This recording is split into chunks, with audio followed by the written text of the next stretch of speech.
We've alluded to the fact that something big was going to happen to this car like ages ago. Yes, like correct. in many videos ago, we've been like, stay tuned for 2025, something's going anyway. It is 2025. It's 2025. Jamie's pulled the trigger, which is super exciting. Without telling you. They already know from thumbnail and title. Oh, it's true. That's the problem. But anyway, we can still do it. It's still fun. So if you have a look here, right, if you have a look at this side of the car, this is Jamie's car. Big tyre on the back. Yep. Little skinny front runner on the front, you know. Guards rubbing. No.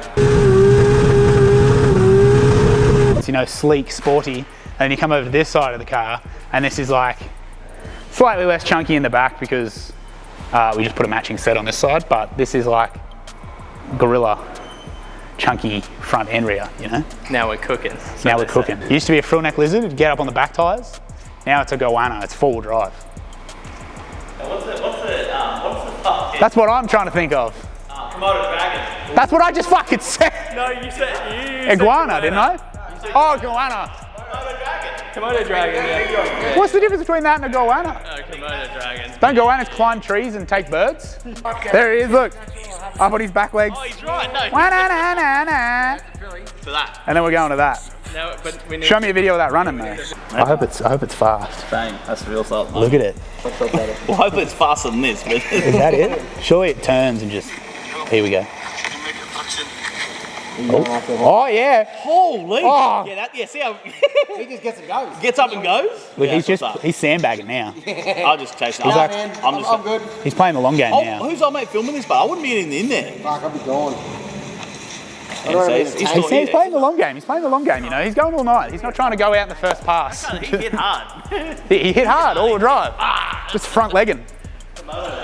Anyway, that's the analogy. So we're going from two-wheel drive. Basically, if you haven't picked up on it already, we're going all-wheel drive in Jamie's car. We're going two-leg to four-leg. So we're going all-wheel drive and hype game. There's also, on top of the all-wheel drive, there's some also super other exciting stuff happening with the engine and obviously the gearbox combo in this because it's going to be all-wheel drive. So we'll get into that later, but for now, we're going all-wheel drive. So the general gist of what we're going to do is we're basically putting R32 front suspension under the front of this. There's a couple ways you can do it. The way that we are going to, obviously we've never done this before. There are a couple people who have done it. The people who have done it really well like to keep it a bit of a secret. The people who have done it just kind of done it. They're a little bit less secretive, but it's still a very like grey area. Nobody really wants to tell you exactly what they did. So Sam's going to give you the step-by-step. well, I'm going to give you what I did, and if it works at the end, you can do it. But pretty much what I'm going to do is graft. I say graft like it's hard or exciting. Put an R32 front crossmember underneath, the rail width between S13 and R32, R33, all that sort of stuff. The rail widths are all the same, so they're all like 745, I think, bolt hole centers, which is the reason that you can put, Yeah, that's like 750. yeah, I think it's 745, which is the reason that you can put RBs into S chassis that came with SR so easily. You can get an R32 RB20 crossmember bolted into your S chassis, and now you have an RB that will bolt in. So obviously, expanding on that, we can, it's a little bit more work. Obviously the crossmember won't just bolt in. We're going to have to re-drill holes, welding crush tubes, notch the chassis, fish plate it all, strengthen it so that it's all hunky-dory and safe and we can get it engineered and everything like that. But it's not bolt in, but it's fabricate in, hopefully. Number plate ideas. Number plate ideas. GT-R. No, Hopkins. It's keeping hype game. From hype game. I don't know. I don't like the plate, Jamie. It's shit. I think it's queer. I think it's He's got shirts. What about all? Yeah, he does have shirts now, doesn't he? That was when he was a frill neck lizard. Oh, yes, right. Komodo. Komodo. That's pretty cool. That would be pretty. Komodo. I don't know. It does. Because it sounds Japanese too. And it also, he's kind of And it's all drive. Godzilla, but not. He's kind of like Godzilla. Like Godzilla, but It's not. like the mini Godzilla. Yeah. Komodo. Is that what you said? Yeah. Fuck. Yeah. Working out. Oh, he's like a little Godzilla. That's what he said. I know. I was copying you. Anyway, so what we're going to do, basically I'm going to get the car up on the hoist. I'm going to, I don't know what I'm going to do first. I think pretty much drop everything out to start with and then basically just sit that in. I probably will plumb bob the center line of this current wheelbase first because I need to be able to find the center of that. So basically I want to make sure I get the center of the guards as a fixed point before I pull it all out, because then I won't have anything to line up against. But moral of the story, drop all the two-wheel drive stuff out, give us some room to work, get that cross member in and just sort of mocked up, which will then allow us to sort of swing the lower control arms, the axles, see what we've got to do, see how it sort of all lines up with the S13 gear, and then there'll be some conversion parts to make it to suit the McPherson strut is what we're planning on doing. Yeah. Oh, yeah. GT-Rs have like an upper A arm, so they run an A arm. Yeah, the A arm goes onto the J arm, which connects to the knuckle and then onto the lower control arm. The way that S13s work, they have a McPherson strut or a McPherson strut, depending on how you want to pronounce it. So these have like double ball joints here. So there's a ball joint here and a ball joint here, and just the knuckle spins. That's how you turn. It's purely on those two ball joints, whereas on an S13, the entire McPherson strut is how you turn. So it's got a bearing on the top of the coilover, and it's got a lower ball joint, and your whole, what? Are you saying McPherson? McPherson, both. He said both. It's both. He said both. Depends who you ask. Take it how you want. How do you say it? Just McPherson. I say McPherson too, but everybody else that I've ever heard it says Everybody McPherson. else is wrong. All right, fair enough. We'll go with McPherson then. That's how I've always said it, but I definitely hear people say McPherson. Anyway, McPherson strut. They've got a bearing at the top and a ball joint on the bottom, and so the whole strut turns rather than just the knuckle. So what we're planning on doing is adapting the R32 knuckle, which is this one. So if this is an R32 knuckle, the J arm would attach here. It goes up like that, and then it connects to the upper A arm, which we just showed you. What we're planning on doing is adapting basically this top portion of the knuckle to the McPherson strut. So how exactly that looks right now, we're not entirely sure. I've got some ideas. It should be pretty simple in the grand scheme of things, but that's the general gist. It's fucking filthy. So first things first, I'm gonna get it on the hoist. I'm gonna get my wheelbase marked out on the floor. Pretty much once this goes up on the hoist, I don't want it to move until I've either A, got the all drive in it, or B, got some very, very good reference points to go off of, because that's not gonna bolt into the same part on the rail as the existing cross member. It's basically gonna end up like either a little bit further forward or a little bit further back to get the center line of the wheel in the center of the guard. I think, anyway, that's my concern. So I want to make sure that I don't just whip everything out and then have nothing to go off of. So we'll put it up on the hoist.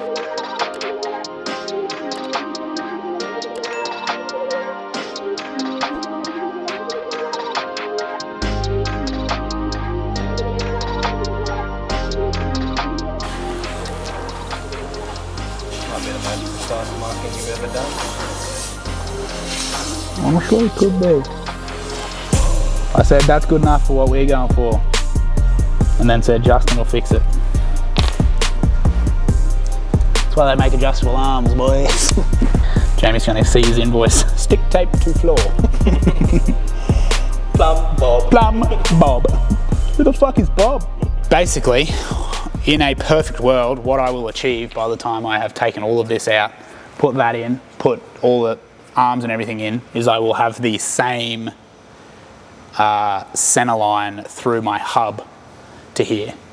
If I don't have that, I've fucked up somewhere. I'm going to tear out the suspension now, so I'm going to take the coilovers, knuckles, lower control arms, take that all out so that I can get to the, I want to put a mark from the center line of the mounts here.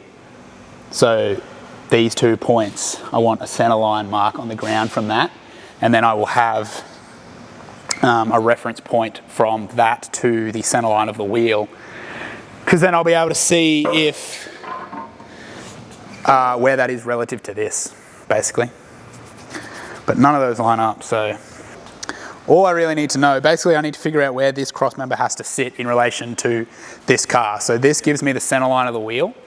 So I basically need to figure out where the center line of the wheel is in relation to this cross member.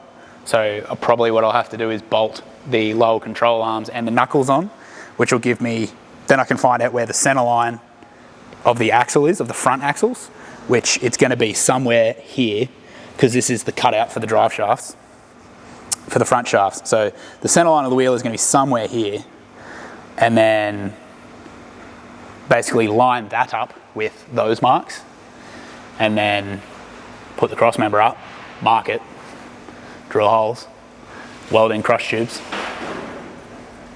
notch the chassis. You sound confident. I like confidence. Have you seen my Morris? Great. Have you seen my Morris?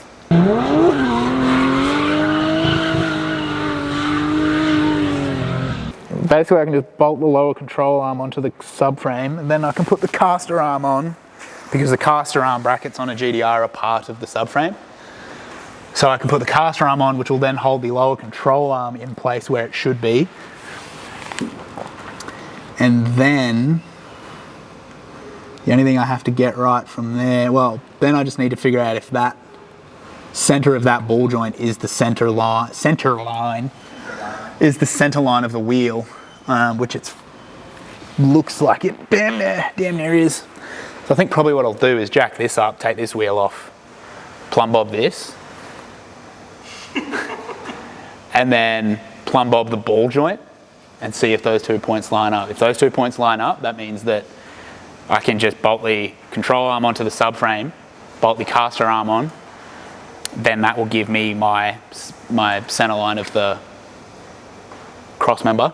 Then I just have to match that to the center line of the car. So you're trying to tell Center line's probably not the right word, but you know what I mean. Are you trying to tell me that step number 1 of making your S13 Buy an R32 GT-R. So, people of the internet, what that tells us is basically you can see that those 2 points don't line up, which means the center line of our wheel is not quite the center line of the lower control arm, but that gives me the offset. So it basically is. Basically, I mean, I'll just draw 2 lines now between these two, measure that difference, which looks like it's probably going to be like 10 mil, 15, probably 10 mil, 12 mil. Difference is center to center 15 mil. Center to center 15 mil of my massive line, but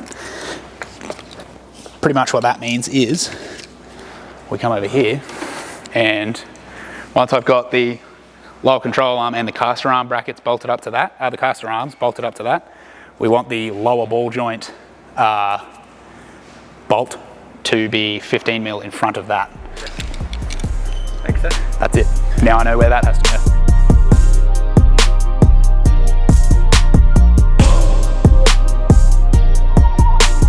It's all in theory that this fits. It fits. It's all, it should.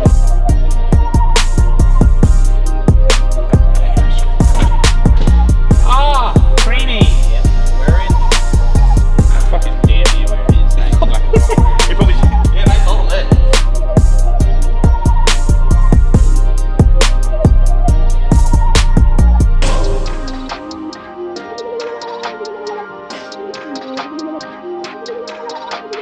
What's our little check-in? How are we feeling? Progress report. Progress report at the moment. There is a slight variation in heights between the front and rear pickup points by the looks of that. Mm-hmm. You can see how there's air through Yep. there, or daylight. Yep. 2 ways you can do it. You can bring this up, which is less likely, or we can drop this down. So I'd say if we put like a 10 mil spacer under that, that would even that out. So I'd say that's probably the rise difference between. The only other thing that we have to worry about at the moment is ideally we need to get back, probably looks like we need to go back like 20 mil, roughly, which is going to put us very close to where this curve starts to start. But we should be alright because that's the original mounting hole. So it looks nearly like that hole line up with that hole, which is an original mount. Cool. Should put us very close, and if it does, that's fucking unreal because that gives us a really good starting point to go from. If that's the case, that'd be awesome. My amendment is that's not the factory crossmember hole, but it is a factory hole, and it looks like it's going to be very close to how far back we need to come. The factory holes are here, but actually now the more that I look, it looks like this front hole on this crossmember might line up with the back hole on the old crossmember. Does that make sense? Sure.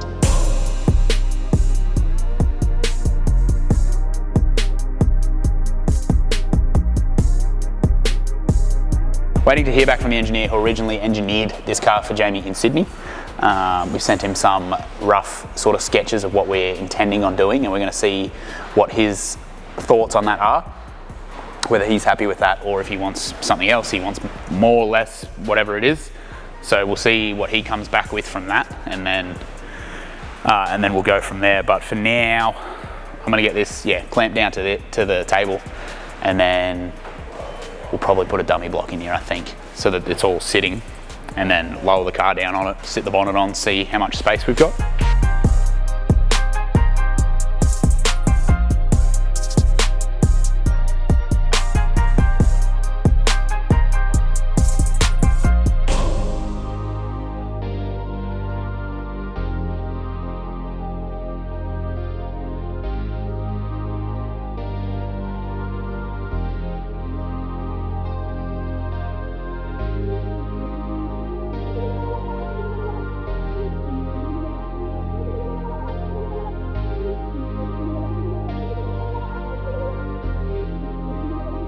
I can drill these holes through, and I'll just drill them at 12mm, which is the bolt diameter. And then when we're ready to put the crush tubes in, I can just make those holes bigger. So I could basically bolt this up and just like snug the bolts up. Obviously don't just ram them because it'll crush the chassis, but I could essentially bolt it up for mock-up purposes.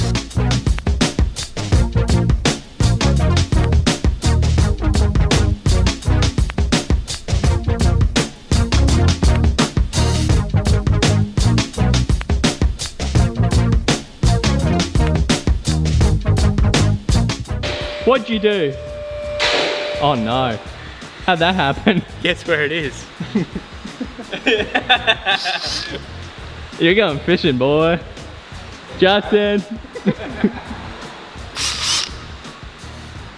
Are these fronts been? Oh, the fronts haven't been capped, it's alright. Oh yeah, dog.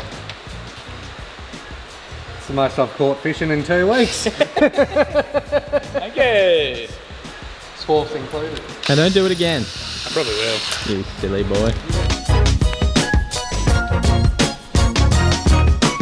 That's a 12mm bolt in a 12mm hole, so it's like Toit. it's exactly like.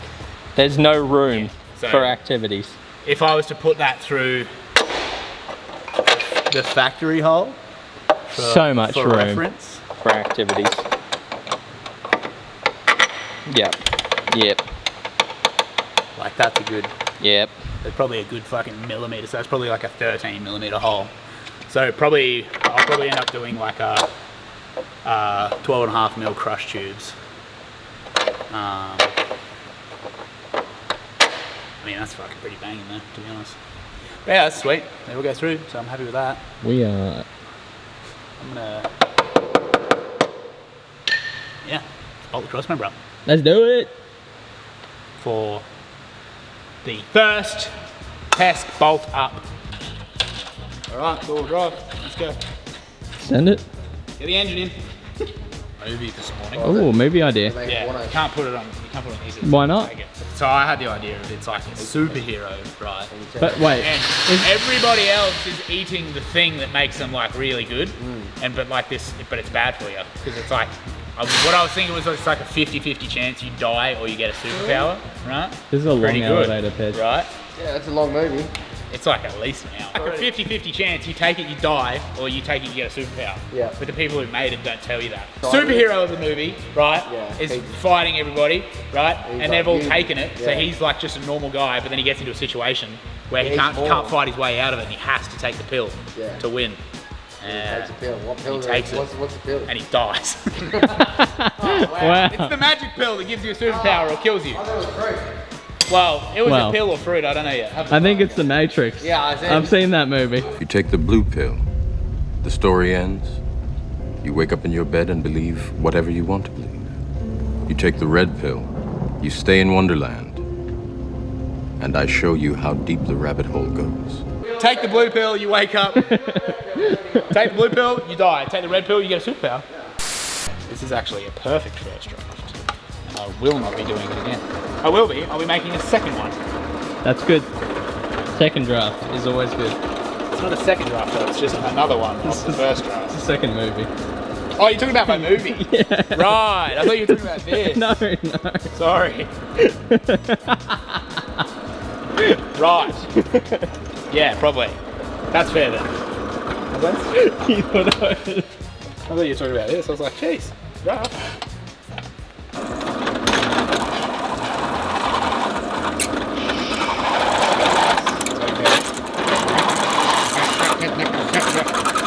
Oh no.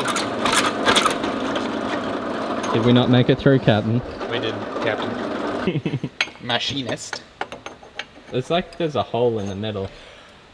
It's like you could have it line up You with reckon? that. Do you think so? I don't know. Maybe. I'll give that a go. We'll see if that works. Maybe not. Probably where all that shit on the end of it's coming from. Oh, that's not straight.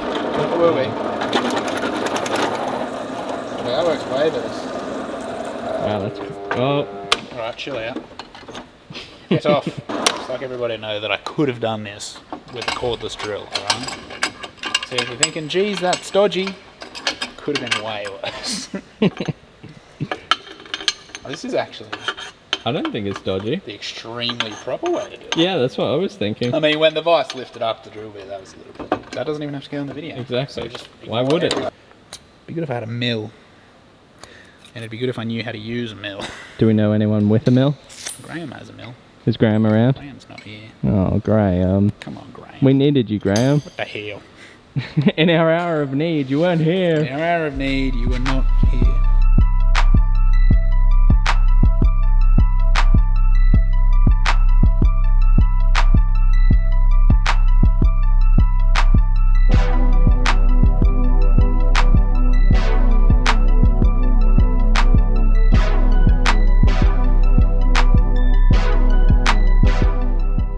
Stewie's gonna get excited though. He's just gonna say, Oh. yoga. Alright, copy. Don't touch it. He would touch it, wouldn't he? Literally said, don't touch it. And then I touched it. And then he touched it. Sandblasted these. Yeah, I did. That was good. How could you I tell? wanted it to look nice. Dylan turned down my music. Turned off my Nickelback. Look at this photograph. It's always Nickelback. It's always Nickelback. Yeah, it should just go straight in. Yeah. I like us. If it doesn't, I don't know. If it doesn't go straight in, Jamie's not getting all drive. What do you reckon, Stu? Is it going to work? Of course it'll work. Over there, you suck on the engine crane. good. You suck on the engine crane. Crane, I'm really good on the crane. Big crane guy. You're already doing it wrong. But Fucking chill, brother. Christ. I'm really good on the crane. I don't know which way I got to tighten this up. Slow it down this way. Let's do it this way. Clockwise. Yeah, so I'm good on the. I'm really I'm good on the crane. Which way is it to stop it? It used to be an RB26 Now it's the engine that will be going in it is a 26 deck height, which means it's the overall height from sump to covers will be 38mm lower.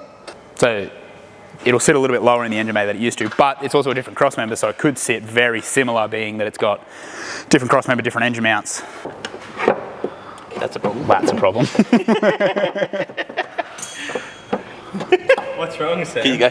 Nah, Sam, you never get me through there. You don't know me. Yeah, nice. Nah, not a chance. I might. That thing's there, Sam. Yeah, I might get it. Give me a go. Give me a go, coach. Should I get some food if you want? Stu, go get some food for him. But he also wants to see this, so he's like... You can't get the backside through, can you? Not a chance. Oh, look at this. No Look way. at this.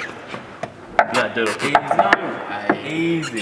So all you gotta do is have the rack out and we can get the axle in. Have the steering rack out with everything. Have the steering rack out and everything else Send that also one down, out. we'll put one, two Does bolts this in. actually mean we don't need to notch it? Nah, we do it. Oh, we do. Okay. We still do, yeah. It's definitely Not much though, really, because like that. fuck, 10 to 15 mil up. Is there grease? Yeah, a little grease. that's slippery. That could be. Careful. Andy, just stand there. No, what's around there? That's it. We don't actually have to notch it from the perspective of clearance. We just have to notch it to be able to get the axle in and out. Yeah. Which, like, that's fucking, you're never hitting that. That one might. Fucking that much. You reckon? Maybe if your Maybe put it fronts right lock, maybe so if you it lock sits the there. fronts up. Yeah, I will. That's next. Pretty cool, that. Yeah, dog. 90. What's next? It's 90% complete. What's next? Probably going to throw up his old gearbox, just the two-wheel drive Turbo 400. Going to put it up there and just see if the gearbox crossmember is close to lining up, and that'll give us an idea of where the engine's sitting in relation to where it used to sit. Because obviously that gearbox used to bolt up, so now we'll throw that up, see how where the holes are relative to where they should be. I'd say they're going to be very close. I don't think it will bolt up, but it'll be very, very close.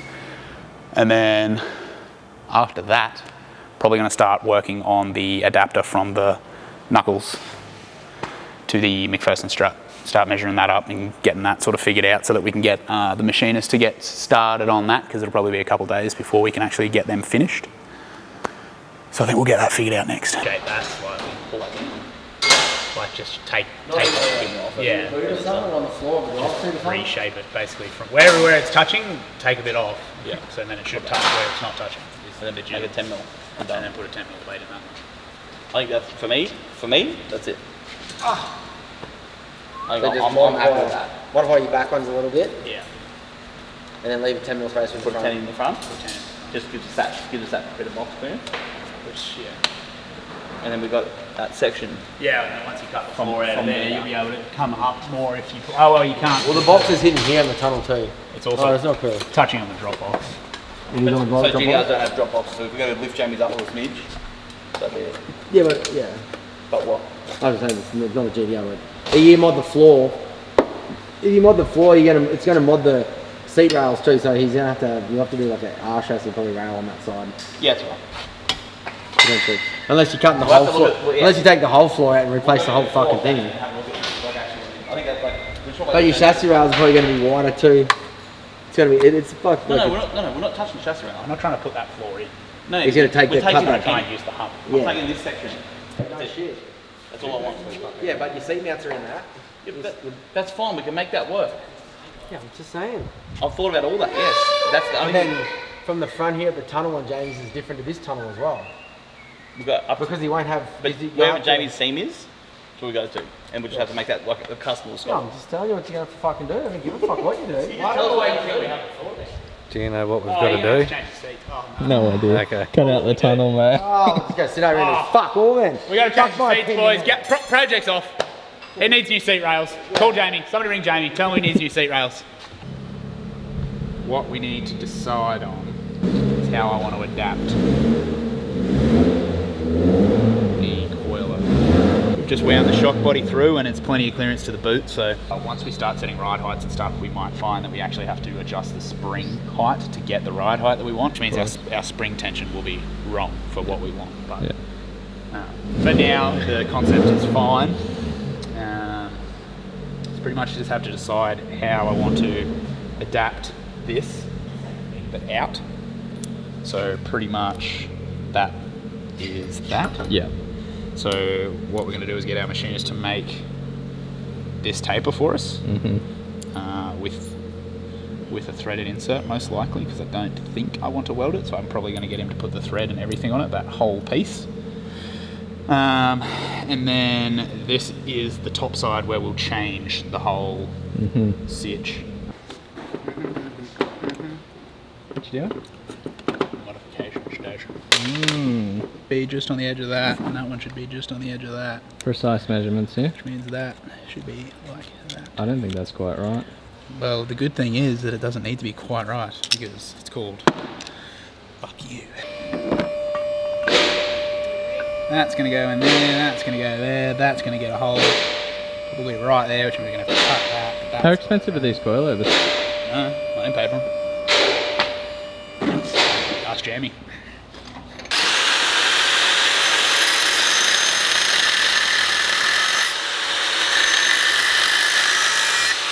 This is the part we call trusting the process.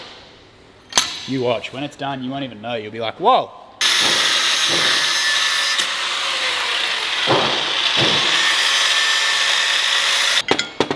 Hot. All I'm trying to work out now is where I'm going to re-drill the top hole. I think probably what I'm going to do is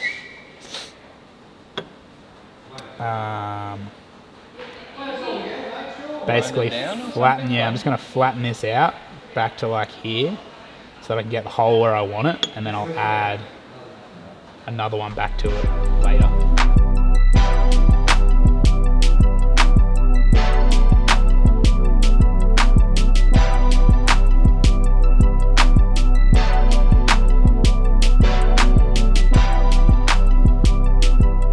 So when that's actually metal, not timber and superwood. Oh, it's going metal? Oh. No. I'm just telling them that so that they don't think I'm going to hold it together with glue and timber. Are you sort of at the limits of what you can achieve with this wooden block now? Yeah, I sort of need my timber block to no longer be timber.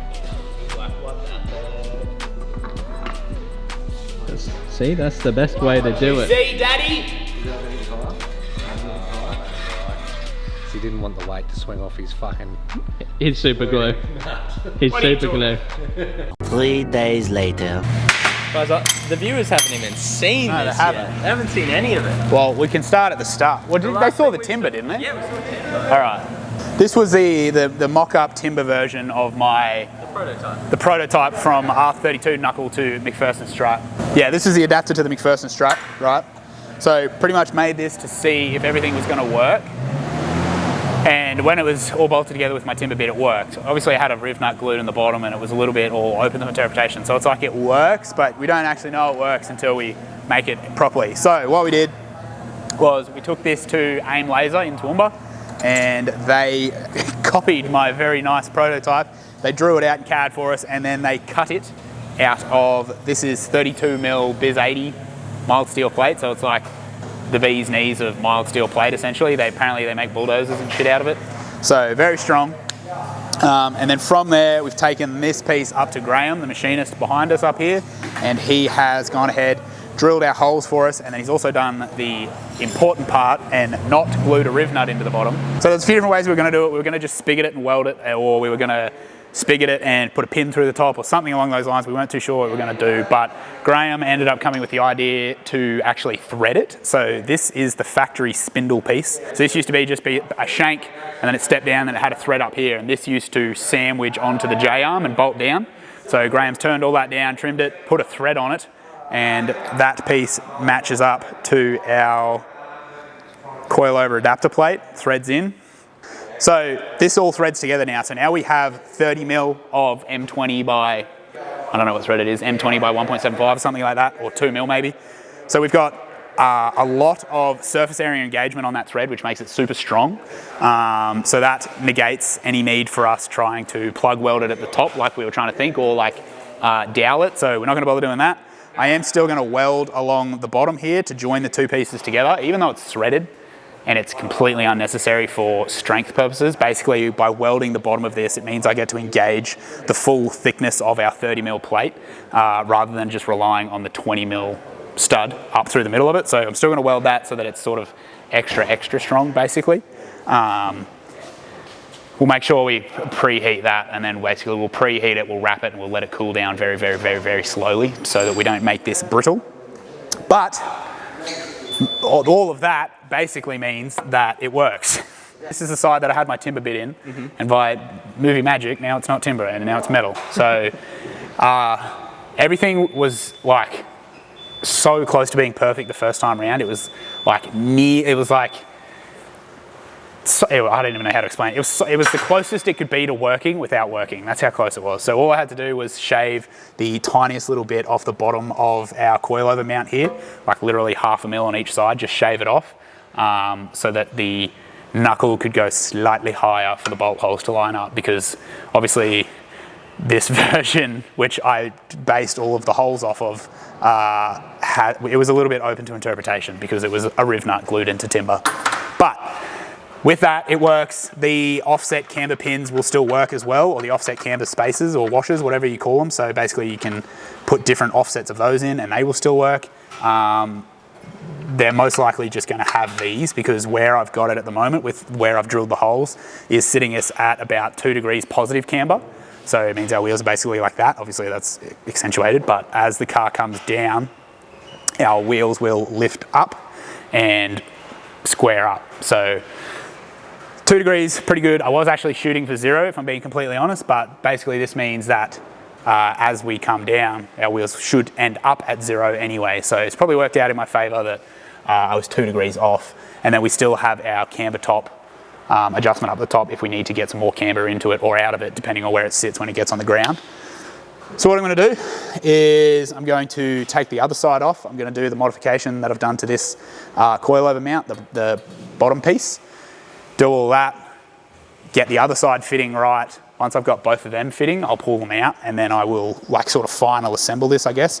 Clean up all the laser cutting marks, and then I'll likely weld these together. I might only tack them for now, just because I'm not fully committed to it yet. So, but yeah, it's all working. So that's super exciting. Everything so far is, everything that we thought was going to work is working so far. So hopefully by the end of the day, we should have it on the ground, sitting on its own weight, and we'll sort of be able to roll it back and forward. It doesn't have a steering rack in it at the moment, so we won't be able to like steer it around. But yeah, so Jamie spoke to the engineer, told him about what the plans were, what we had planned for the chassis, and he said, sick, no worries, no questions, everything you've said you're going to do is perfect. So the only thing he wants is where we do the floor modification for the transfer case. He wants it to, like the patch panels, for lack of a better word, wants that to overlap a certain distance, so it's not just a butt joint, it needs to overlap, which is fine, that's easy. And then the crush tubes in the chassis, which we're already going to do. And if we have to notch the chassis, which at this point I don't think we're going to, but I think we might have to notch it a tiny bit. But if we have to notch the chassis, there was something that we had to do for that, but it was all what we'd already intended on doing. So he was happy. Everything that we've done so far he's happy with. Everything that we intend on doing he's happy with, and basically means we can keep going forward with the project. We should have a very cool gearbox showing up here next weekend. Hopefully, I think the boys are bringing up his gearbox, so we'll have a lovely all-wheel drive Turbo 400 gearbox that we can slam in behind this thing, which will give us our dimensions. We need to start cutting the floor, and then cut a hole in the floor, put a gearbox in, patch the hole in the floor, do skids, in that order. There's a few more things, but making progress. Making progress. We're going to get the other side done. We probably need an engine before we can do skids. Oh, we got an engine. We need one that works, but yeah. Yeah. Anyway, moral of the story is we'll get this other one done and get it in the car so we can sit it down on its wheels, and we can sit it on 4 drag tyres and have them all roll and look cool. Wicked. Even though we've already done that, but it wasn't actually all-wheel drive. That was just fake. Real. For real. For realsies, all-wheel drive. Yeah. With shafts and everything. I think that's it. Yeah, shout out to Graham, our machinist, up the back, for getting that done. And AIM Laser. It's harder than you might think to be able to find someone who can laser cut 30mm plate. And that's actually 32. So without like paying someone thousands and thousands of dollars to design this in CAD and then CNC machine it in one big piece, obviously that would have been a very expensive exercise to find out that it might not work. Obviously it is working so far, but we weren't entirely sure. So we were pretty lucky to have someone local to us who could cut that out for us. And then obviously we're extremely lucky to have Graham, the machinist up the back, who hasn't let us down yet. Thought yesterday might be the day, but he came through. Good job, Graham. He thought. I had full faith. Sits out a bit, Sam. She do. Her brake's sort of in the way there, isn't it? But I can't really put them on because they won't clear these wheels. Yeah. But I don't want to take them off because then they're going to be in the way. I've got it in. Got no steering rack on it, so that's why it's doing that. But I've got the bolts sort of in. Maybe like. Let us know in the comments where you want us to put the brakes. What do I reckon? Lower it down. Sure. See if it explodes. I don't think it'll explode. Nothing exciting can happen at all, but. Oh, careful. Yeah. Careful now, Samuel. We need to make sure that's. I might have to get you going. What do you need help? I need the wheels to stay straight. What do we reckon ride like? Is it going to be terrible or is it going to be not bad? I've got much more hoist to come in. Oh, it's awesome. Yeah, that is an issue. That is a big tyre in that little car. But like if you look down there, but that's with a 15mm spacer at the moment. So we could most likely. And we need that spacer to clear the. Not that big, no. We could probably go back to like probably nearly a 5mm. maybe a 10. It would still clear everything? And it'd still clear everything, but I think these rims need a 5 mil spacer to clear the brakes on a GT-R. So it might need a 5 mil spacer. What about the other wheels? The other wheels are way further out, but they're also, the tyres are way bigger. So it looks like it's got Honda Civic stance. In terms of a spacer though, what? In terms of, they're pretty much the same, eh? They're same. Clearance wise, yeah. Except these won't clear the brakes as it currently. That's what, yeah. So even with that spacer, they won't clear the brakes. Gotcha. But they're the Bellix, which is the ones, they're the rims he had on his back. They're the ones he wants to run? They're the ones he wants to run, and they're the ones that were already on the back. But we may have to go to like a 2. So these are a 255. I think these are also a 255, but they're like a PSR versus. Yeah. So they're both Mickey 255s, Thompson. but it's a PSR versus a Mickey Thompson, and they're not both 255s. Like they're not the same size. They're not built the same. You can tell that one is. Yeah. We may end up having to go to a 235 all round, just purely because like that's not going to work. It'll work if you only went straight. As soon as you turn, you're going to be taking out your lovely stock body S13 guards. Yeah. So probably have to go down to a 235. I mean, we are roll racing, but we still need to turn. It's still a street car at the end of the day. It does need to turn. It will still be a street car at the end of the day. But, I mean, that's fine. That wheel looks nearly perfect too, like square-wise. Obviously that hasn't settled, but that's like pretty up and down. Yeah. That you can tell on this big one because it's sitting out the guards so fucking much. That's funny. Gorilla. That's the Komodo dragon right there. That's it. Fuck, that looks gorgeous, doesn't it? Here, come back further and just look at both. Yeah, you can see. These are both 255. They're the same tyre. Yeah. That looks sick. The whole point of this exercise was so that we can measure offsets. So I had to make the coilover adapters so that we could run 15s because they wanted to run either the Bellix or the Buddy Clubs in a different offset that would suit the front. So that's the whole reason that we had to push the coilover brackets sort of back and shape them to get the clearance around the rim. And now I've got clearance on the Buddy Clubs, I've got clearance on the Bellix. So all it is from there is tyre size and offset, and we should be pretty good because from there we could go in. Like I've got 15 mil clearance on the inside of the rim, so we could offset it to get the tyre under the guard, but then go to get the tyre under, then go a smaller tyre so that we gain the clearance back that we lost by going a different offset. Go down to a 235, which will help us in the front, but then we'd have to figure out the back fitment because obviously you don't want that looking stupid. I feel like this would be a great time to do a little FaceTime with Jamie and just be like, look, Jamie. Yeah, I think so. I don't know if I've got his number. Say. Jamie! Hi, mate! What are you doing? Just on the way home from work. Oh. Hey, on the floor. It's on the floor. Hey, work good? Yeah. Looks good. We got Buddy Club on that side, but then your belly on this side is a little bit less. She's a bit of a fucking monster truck. Wow. Yeah. I mean, it fits though, like it's got clearance, but... That's it, work out the best offset that's gonna sit. I don't want to stick it out obviously too much. Nah. I want it to sit nice. That sits too, like you said, if that goes in a 15 mil and a bit more. Yeah. That's pretty bad. Well, if you went in like 5 mil and went down to a 235, you'd probably be like pretty nice. Yeah. I'd like a 255 if we can get it to it, but if not, can we go like 235 on the front, 255 on the rear? Nah, you got to keep the rolling diameter the same for the all-wheel drive. Yeah, Derek. But anyway, that's the update. But it looks good. Yeah, it's working. Everything's in there. Sick. Alright, All right. Catch you, Buzz. See ya. See you, mate. Bye. Jamie. It's rolling officially. It's rolling. It rolls. All-wheel drive rolling for the first time. Rolling S13. You right, Sam? Yeah, it's fucking pushes really easy. Hello. Sorry. Hello. Just for catching my breath. That's the first time it's rolled. First time it's rolled? Yep. Wow. Rolled and steered over here all on its own. That's crazy. Yep. It is a little bit actually. Are you nervous? Oh, let me do this. It's going to be perfect. It's going to be -1, 1.1 toe in. Perfect. Is that what you think, Justin? Yeah. That's what it's going to end up at. Ah, shit, we can't do it. There's no all-wheel drive option. I just want to see how bad this is. It's not going to be bad. You just told me that. Yeah, it's not going to be actually bad. It's just going to be like how close my eye alignment was. What do we got? Ooh, what does it say? Fucking not bad, Sammy.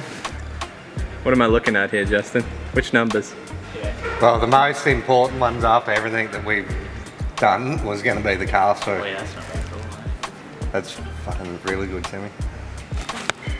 Good job. I mean, theoretically. Other thing that we wanted to look at was SAI, which is pretty well identical as well. Technically, if we had even toe both sides, both of those numbers should be the same, and they're very, very close to it. Oh, so I got the right wheel pretty bang on. Hey? I got the right wheel bang on, just fucked the left one. Yeah. What's SAI? Hey? What is SAI? Steering angle inclination. Incline. Steering angle inclination.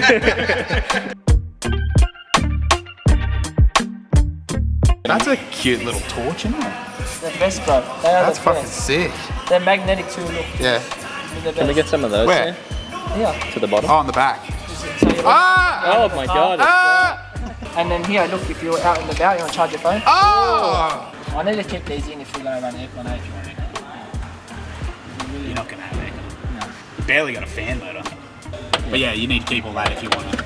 Yeah. Hey, sure. If you want it to go to events. Sure. Are we ever putting aircon in this car? I doubt it. Don't listen to these guys. I can't believe they're building my car. Yeah, all-wheel drive's not impressive enough, Jamie. No. You need to have aircon as well. And they want to fucking sip pina coladas while we're driving down the freeway. If you like pina coladas and getting caught in the rain. I'm gonna have to chop the roof off soon and have a convertible. Well, then you won't need aircon, will you? No.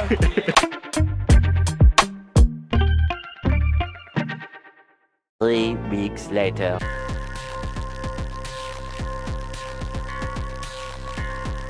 We're back, baby. Hype Game's back.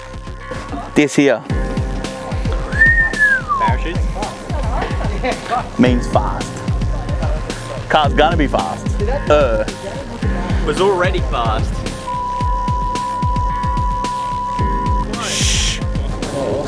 Oh yeah, a bit of wind got this. Push it in.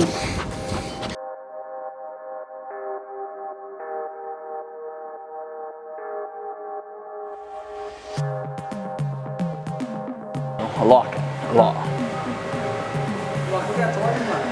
Put bars in there so I can't get in his car anymore. Is he kidding himself? We can get rid of those too. Lucky it's removable. Yeah, the boot. Yeah, oh fuck with that, eh?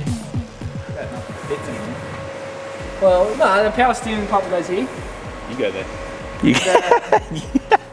You go there. The surge tank was there. Nitrous was across the back. Nitrous was across the back, and the battery. The only thing with the battery, we have to turn the battery. Everything doesn't fit. Try some tank. A bit of a squeeze this one, so don't feel I swear it fit in there this morning. I just took it out of here. Look at that. Made for it. That's some nice clarencing. Let's make a mount. This is a fun game I'll have to play. I like the precise bending. Yeah? Yeah. Ow! Don't question the way that I work. I didn't. I said I like it.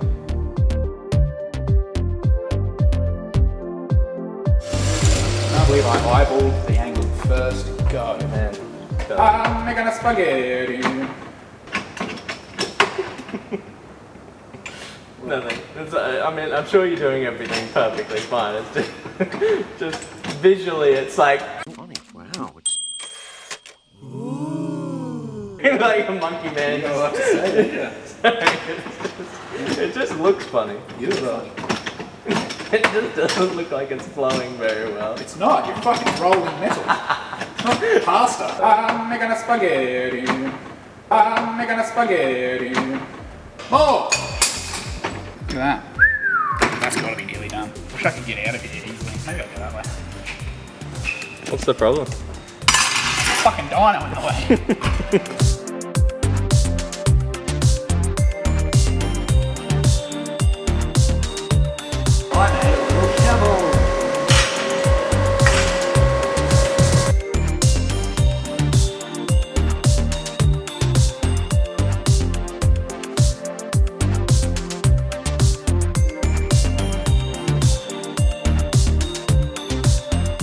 How'd you make the marking? I curved a piece of cardboard.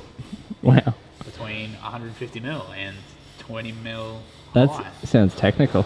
Well, it can't be wrong then, can it? At least you didn't just eyeball it, right? I didn't. You would never. Why would I do it? Why would you suggest that I No, would I'm do saying you would never. That's what I just said. I'm confused as to why you would suggest that. Do you hate me? X! There should be a courier called X. X gonna deliver it to you.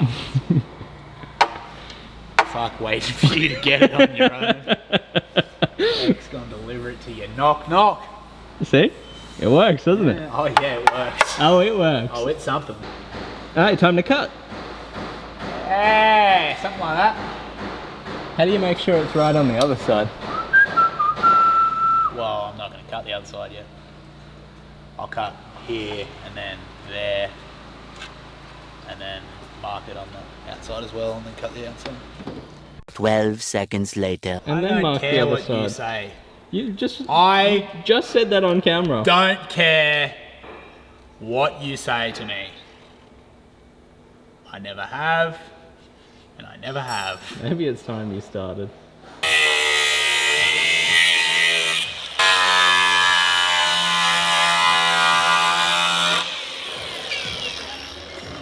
My head caught fire for a second.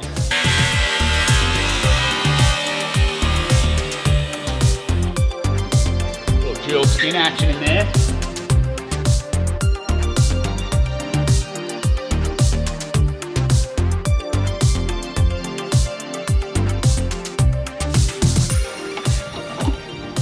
Not much satisfying about this at all, is it? No.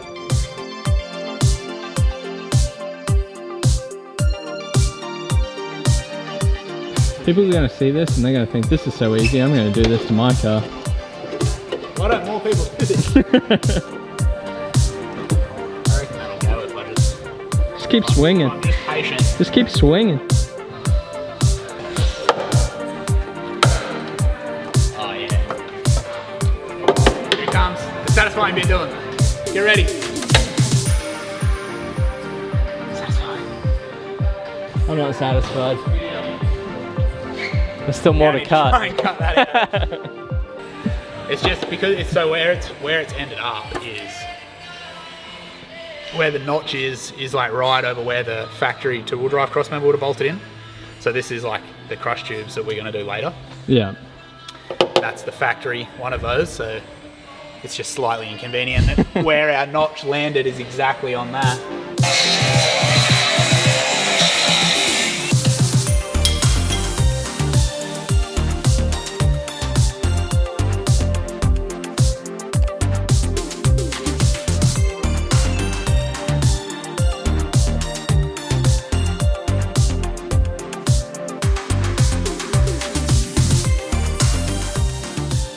What? What do you want to show the people? Oh. Like a month old. I think you try to use this channel to like rant about products. He's like a month old. I went to pull him on and all the stitches just boom. Unlucky. What TIG gloves is everybody wearing? 'Cause Not those. I used to like these and then they changed them. These are like they used to be You want the old model back? yeah, I don't know. I don't think they're any different. They look identical except these ones are like all black. Mm. The other ones are like white and black. Mm. And I've had 3 pairs of the other ones and they've only ever worn out like on this patch from being hot. But I pulled these on the other day and just brrr. All right. How you gonna hold that there? It's a good question. Hey Justin. No, I'll struggle. Okay. Explain it to the people. I'm going to make the inside rail like smoothed And I can't see your face. Your hand keeps going in the way. You won't notice the weld. Like you won't see it there. It'll just be a smooth transition in and out of it. Like it would just look like a factory notch. But then this side, I think I'm going to keep this overhang. So I'll just weld, like do a little corner weld in there. So this side is not going to look super factory, like inside the wheel well. But why do you want to keep it? Just so that it keeps the follows this, because it's already a pinch weld in this side, so it doesn't make sense to go in from there. And just look a bit silly. So that's why I'm setting this one inside the tiniest bit, because that'll give me a good corner to fill with weld. Okay. And then I can smooth it back out. With my broken Unimig gloves. I'm not getting away with it that easy. And you're all like, just take them back. Get a refund. Don't be ridiculous. That requires effort. That would require me to go back there. And I will not be going back there. I'll never be showing my face there again. I'll never be spending my money there ever again. Some fuckwit put a G-clamp away. Hopefully it's not rusty. All my fingers on the hot bit. Did you melt the gloves now? Yeah, I put my finger right on the tack. Jamie's car spat something at me. Lucky those gloves were there to save you. Went on my tungsten. Jamie, your dirty car spat at me. Those gloves saved you. Yeah, it did. What is it going to do about my wrist? Say thank you to them for saving your fingers. No. Then put your wrist there. No, they're still in the naughty corner. They're still in the naughty corner. They just saved your life. I'm still angry at them.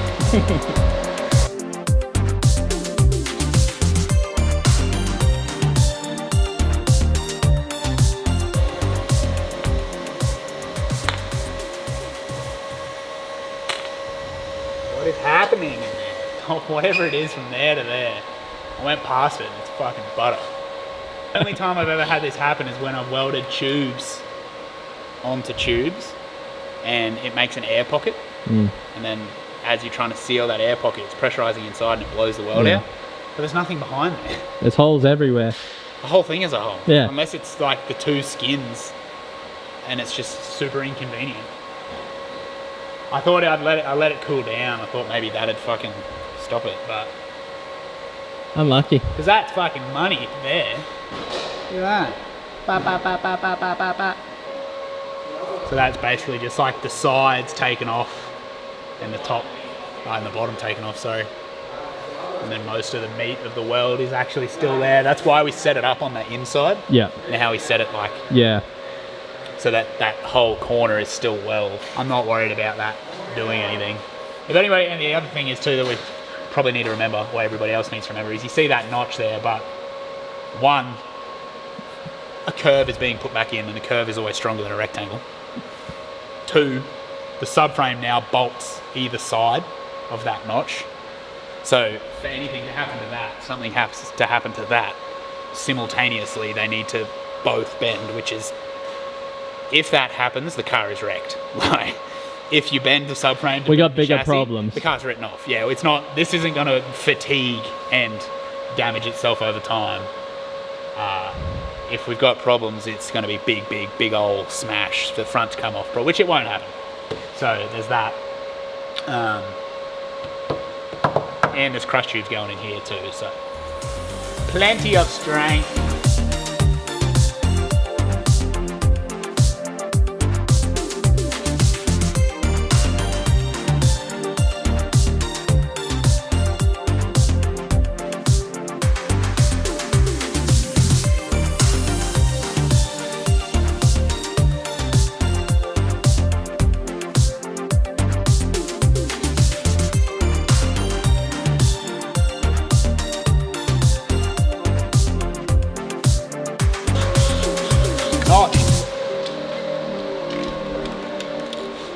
It looks really good, Sam.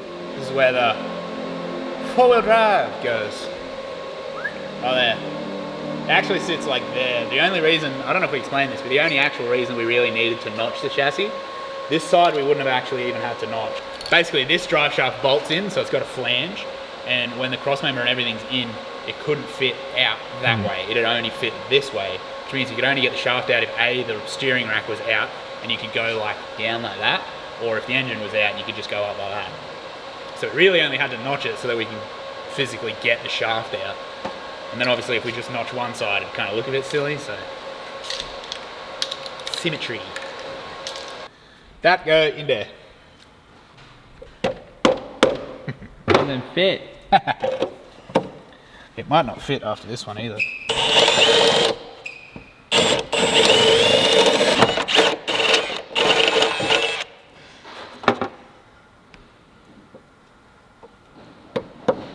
It don't fit. Problem.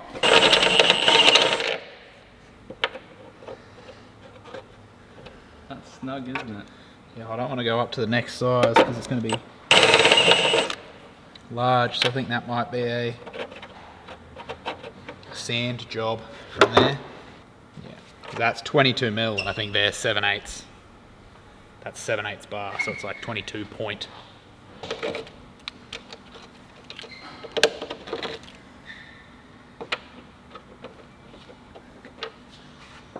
Golly.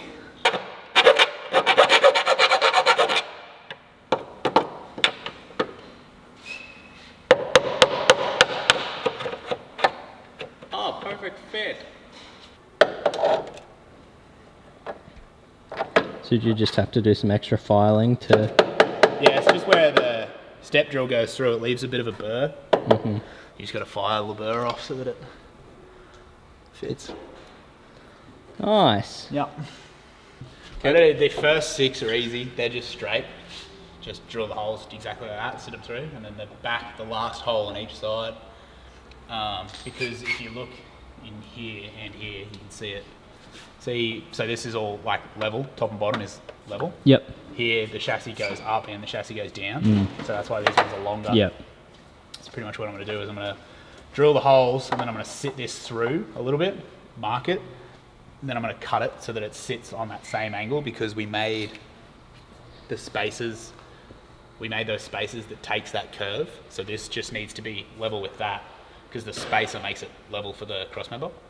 So we'll cut the bottom one and then I'm going to leave the top protrude just a little bit so that the bolt sits just level, not on an angle. I just don't want to get in there. You don't want to get, you can come in. I don't want to get in There's there. room. Here, I got space here. You got space? Yeah.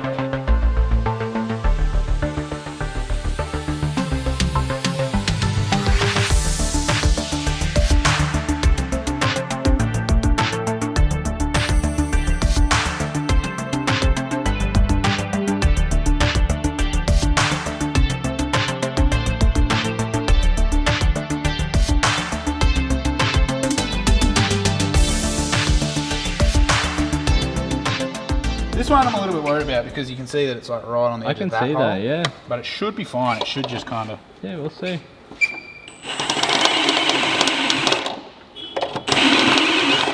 Perfect. I'm a bit worried it's going to like try and grab and walk around a bit. I'll give you 3 guesses what you reckon that is. It's not rust, right? Surely not. There couldn't be rust in this In a car. Nissan?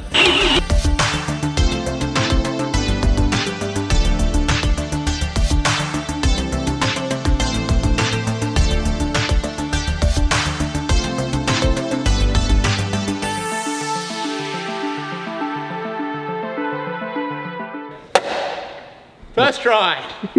Good fit too, look at this. Loose, see? Not tight. Sometimes loose, sometimes not. Yeah, don't do that. Moral of the story is it's in with the crush tubes. Oh, and the notches. I didn't even look at the notches. You didn't even look at, they look great. They look like a notch. They line up pretty nice, don't they? Yeah. They look like they were meant to be They're there. meant to be there, don't they? Hooray! Hey! Nice. So much room.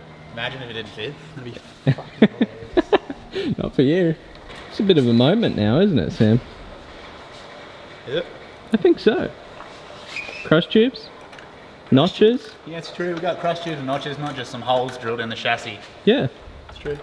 It's true. We're very much more legitimate, right? Yeah, we're so legitimate. You and me, I used to be legit. Used to be? I used to be too legit. I used to be legit. In fact, I was too legit. I was too legit to quit. But now, I'm not legit. I'm unlegit. And for that reason, I must quit. You thought that was all me, didn't you? I thought you were a funny guy. I thought you had some original content. If I was funny, I wouldn't be here. if I was funny in a way that was original and not just funny in a way of repeating things that make situations funny that somebody else has said, Yeah, it'd be over for you bitches. exactly. We might have some more subscribers. God gives his hardest battles to his strongest soldiers. What's the problem, Justin? Church front or what? No problem? Hey, Church front? nah, just put a 32 GT-R front bar on. I know it'll fit. Sam, can you just hold it up? Like,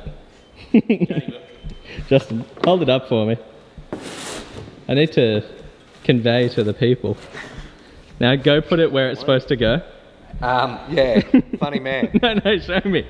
Just put it Mate, that's beside heavy, eh? There, somewhere. Oh, I reckon we just drop it in there enough time. Just throw it. I'm going to disassemble all of this and fuck around with it. And when I come up with a plan, I'll come get you. Instead of you just I like that. watching me die for the That's next good. hour and a half. Probably what I'll do is I'll take these uprights out.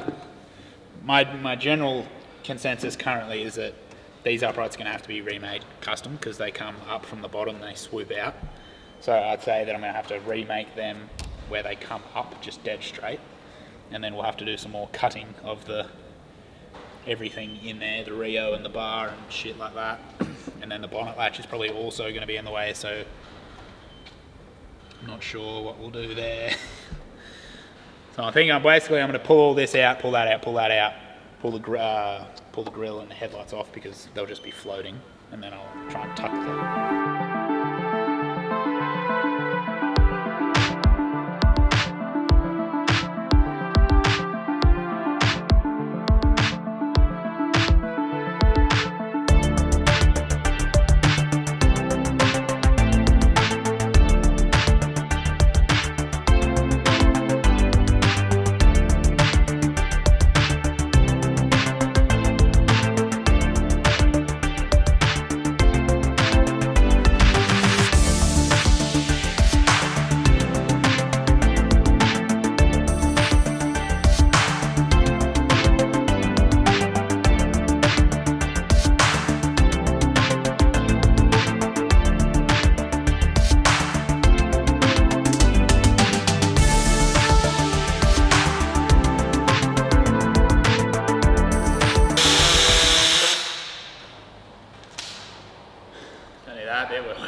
Make the joke again. Alright.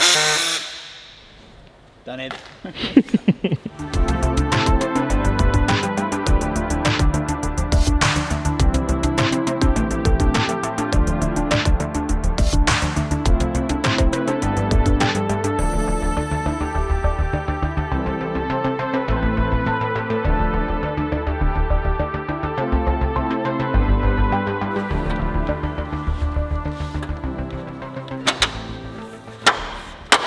Yeah, that fits.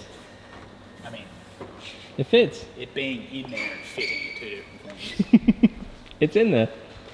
Yeah, it's in there. That's what it is. It's made for it if you cut half the car out. Nothing else goes back inside. Yeah. Because obviously there's no chance of getting that back through there. So probably what's going to happen is that gets bolted straight to that somehow, some way, magically. For the headlight supports, these things, obviously they're providing a lot of structural integrity to the car. So they're super important. That just picks up the headlight and the grille. So I'd say we'll probably go from there and just make things to pick the headlights up, because that's not doing fuck all. The other issue is, which might not be as much of an issue as I first thought it would be, is the fans, because the fans on this thing mounted on the front side of the radiator. And I had to take them out and move the brackets, because the brackets did protrude forwards. But I've got a little bit of space there, and I think there's enough room if I can just mount them back to there instead of forward of that. But the fans have to go here, and then the radiator goes there. Just have to get rid of the entire car. then you can fit a 6-inch cooler in your S13, but fit. Fit is a loose term. I mean, it fits. No, it's in there. It's in there. That's what we want to do, isn't it? Mm-hmm. What are you doing with your spirit fingers? Ta-da! Oh. It's in there by itself. I was going to say it looks exactly the same as Yeah, but last there's time. no jack hole in there, is there? Oh, true, true. I didn't notice that one detail. Dog. You said you were going to use magic, so I'm not surprised. Yeah, so it's lined up. It's in there. Not lined up, it's mounted. So I've just got the bottom mount. I made the bottom, I'll show you the bottom mount. Alright, so I got the bottom mount here. Obviously the plastic's still on it, and I need to clean. Yeah, that's fine. Clean it and trim it and all that sort of stuff. Take the plastic off, and I'm missing a bolt, but don't worry about that. So my plan is, I think how we were talking before, I'm going to basically use the top of the radiator as the center rad support, not the top of the radiator, the intercooler. So the intercooler is basically going to replace that. So I've basically got a nice sturdy mount down the bottom. Like it's only mounted to that at the moment, and like it's pretty sturdy considering it's only got a bottom mount on it, right? So we'll put a top mount on it. The bottom of the bonnet latch is going to mount to that, so that basically then replaces that, uses the intercooler as that whole thing, and then, like I said before, we'll make some mounts to pick the headlights up in the centers. But I guess the moral of the story is it looks like it's going to fit, which is the whole thing, was we weren't sure if it was actually going to fit inside an S13 or not. So, but in there, that's it. That's the update. Pull it back out now. Make this pretty. Trim this little excess off. Clean it all up. I wish I had some dimple dies. Put a couple in there, put like 1, 2, 3, 1, 2, it'd look cool, but anyway I don't, so whatever. That's it. That's all I wanted to tell you, Dylan. Okay. Just showing you the update. I like it. It's in there. It's fucking big, isn't it? It's big. It is big. We didn't actually mention it's a Plazmaman 6-inch billet end tank. So it's 6-inch wide. Large.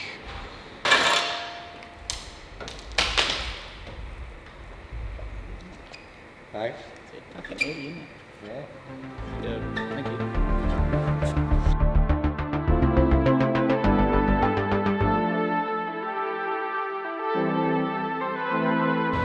Where are you going? Where are you going?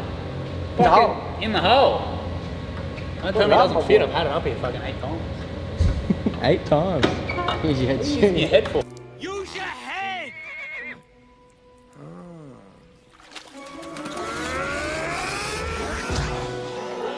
You just gotta lift it. What are you doing? Just lift it up. It's a touch of Here's. You know you're going to trim that out. Yeah. You reckon? Nah. No shit. Just put it through the rail. That's not going to work. Any thicker, I don't think it'd fit in there, eh? Pretty much. There's not much. The fans don't fit? They should. Oh, well, they currently don't, but they should fit back in there. I had to cut them out to go back.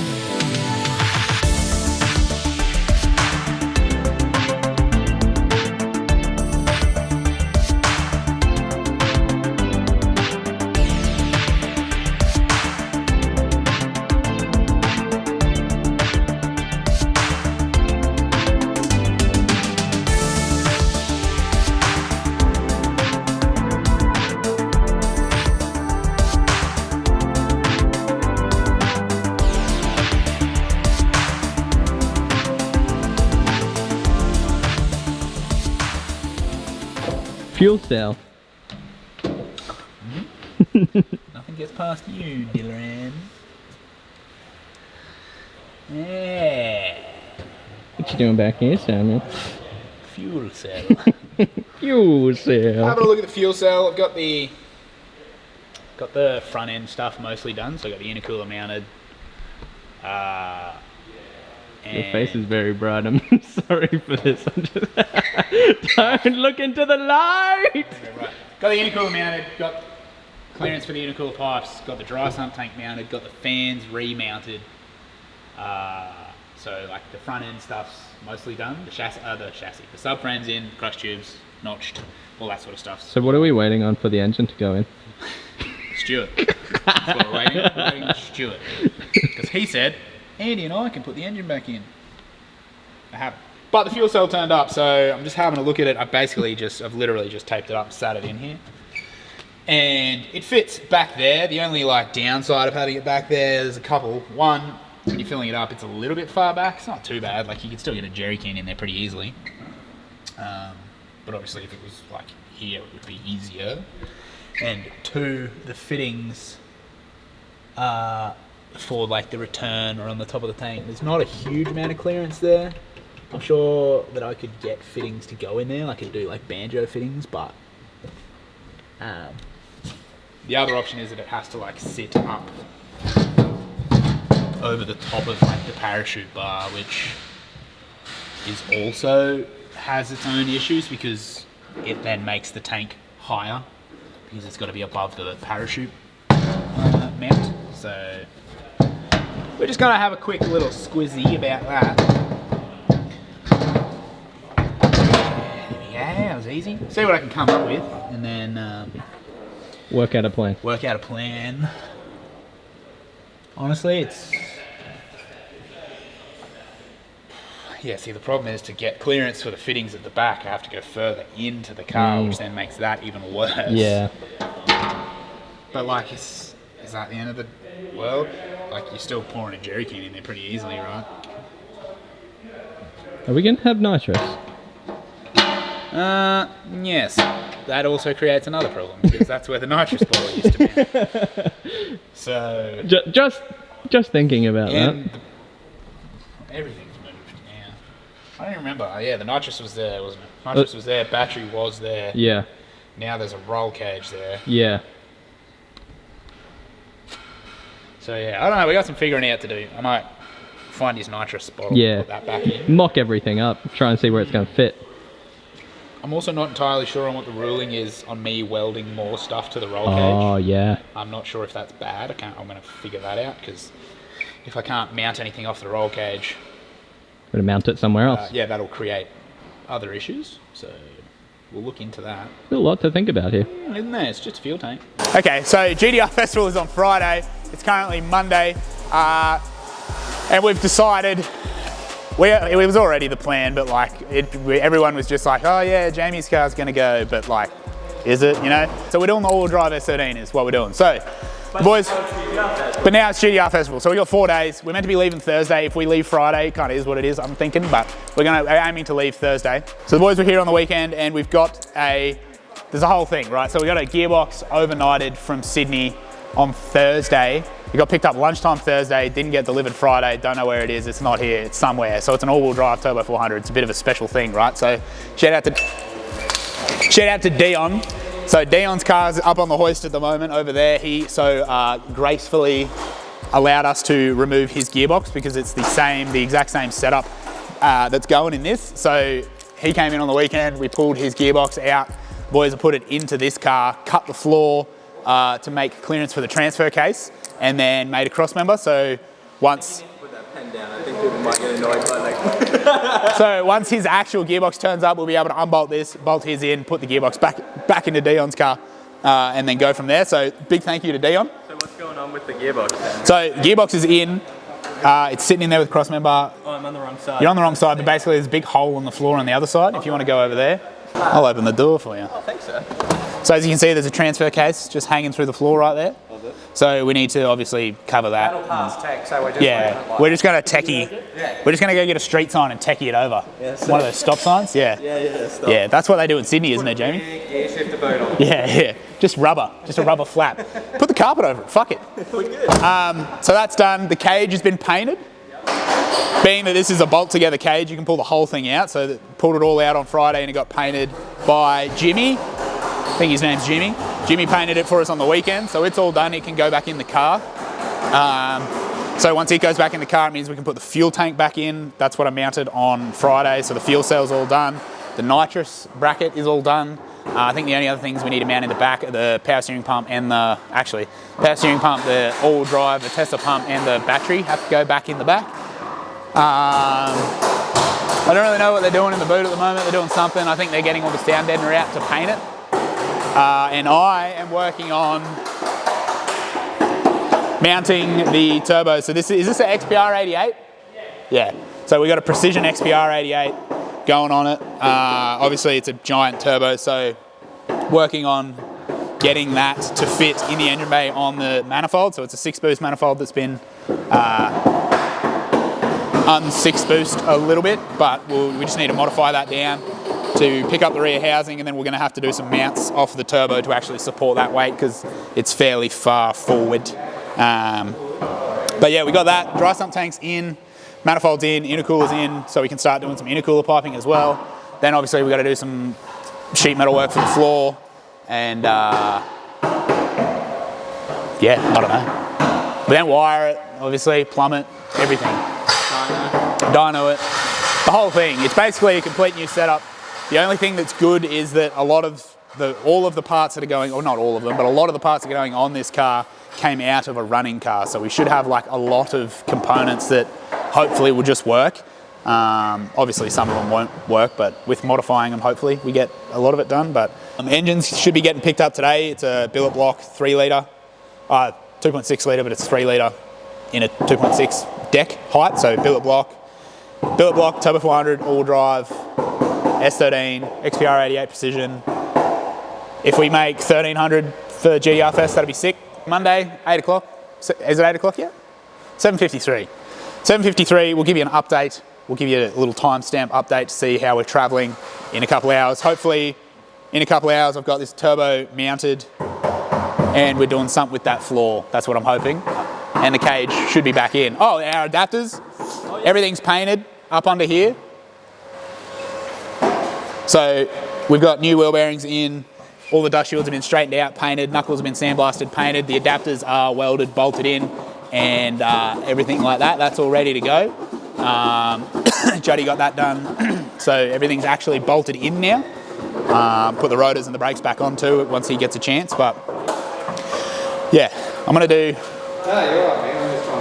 turbo, floor.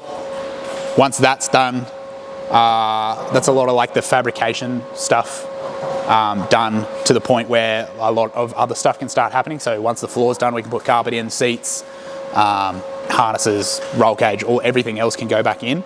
And then once the turbo's on, you can start doing a lot of plumbing, fuel system, all that sort of shit. So is the wiring fairly plug and play, or do we need to do a bit? So that's the other problem. So we're going Motec in this car. So first time using first time wiring a Motec. Not first time tuning a Motec, but first time installing like from the start Motec. Well, it's not even from the start because I've got this lovely piece of hardware. So basically this goes from our Motec and then it comes out to basically a bunch of breakout harnesses or a bunch of breakout connectors. So it's got one that goes to like the intake manifold, one to under the headlights, one to like near the transmission, stuff like that. And then all I've got to do is wire from there to the individual sensors because of the time restraints we're on. We didn't have time to get him measurements to go from those points to all our individual sensors because we didn't know where they were going to be exactly. So, but like I said before, everything's coming out of a running car or was a running car. So what we're going to do is take that harness that goes from all the sensor locations and basically cut it. And then I'm going to be able to terminate that to his breakout harnesses. So hopefully, I guess the short answer to your question is hopefully relatively quickly. Like it's relatively plug and play, but there's a little bit of wiring, but nowhere near as much as we usually have to do, which is good. So he's done the hard part. I just got to get his pin out and go plug onto the sensors. And I've already got all of the connectors terminated on another harness that we're going to sacrifice to the gods. But yeah. Anyway, that's the update. So yeah, we'll get a turbo mounted and then We'll give you a new update. We'll give you a new update when it's. Should we just skip straight to Tuesday and see how we did? Do it! FedEx Overnight Express takes 3 days. That's the best you come up with. That's how you wrapped a $30,000 gearbox. Yeah. You're mad. What's wrong with it? Ratchet strap? Look at the bottom of it. I know. Absolutely cooked. The bottom of it wasn't like that. It wasn't, exactly. Of course it wasn't. They spent $30,000, Dylan. It's one way. Certainly one way too. Is that how you'd spend it?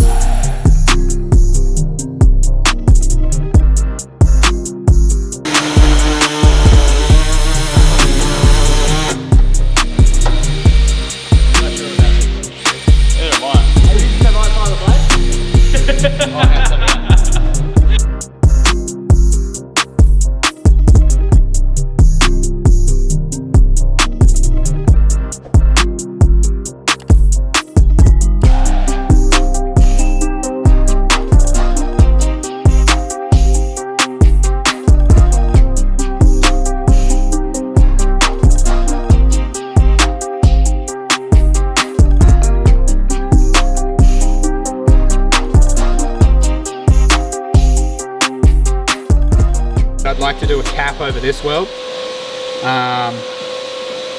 And maybe that one too, where it's like a little bit undercut, but... Does it take a long time? Why don't we just do it now?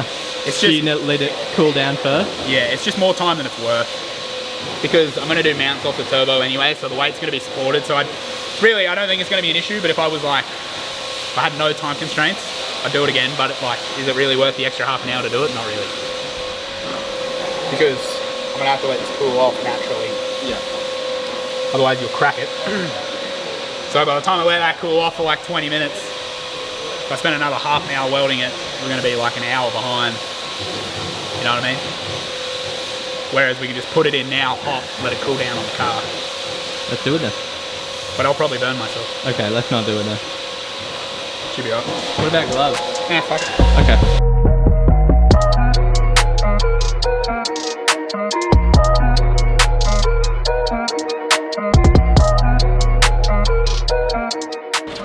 And out, I'm the next guy again. We're not even under the car this time. Yeah, I know.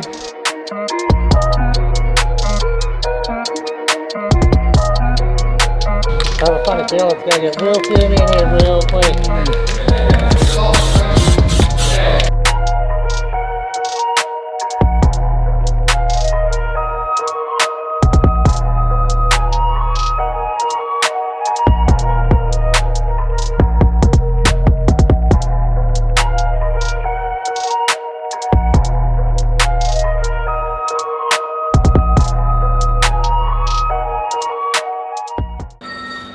We already did this part, Sam.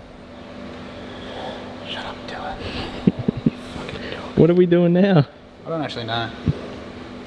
You told me you wanted to give me an update. I'm trying to fit a radiator. I thought we already had the radiator in. Yeah, doesn't fit. Dry sump in the way. Dry sump, fuel pump drive in the way. So radiator needs to move this way. Fans that I already mounted here need to go. Radiator needs to go where the fans were, and then the fan will go back on the front, off to the side.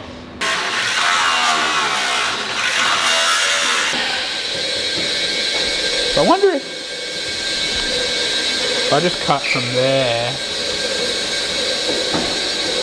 in, and then I can shape that around, maybe? I'm gonna try that. Origami fold. Cut less first. Ooh. And then I'll inevitably cut way more. This is a new strategy for you. This pen's fucked.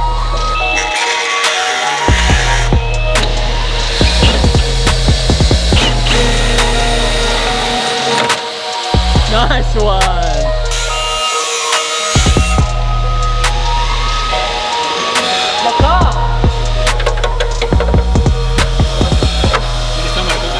Lock that around, fold up a nice piece of square. Weld it back in there, you won't even know.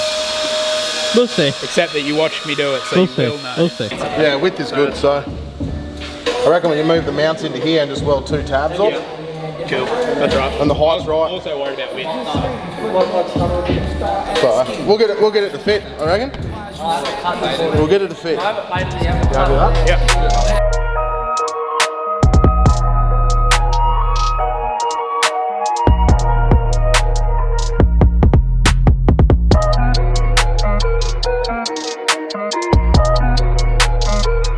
Fire! Yep, Darren. Fire! Yep.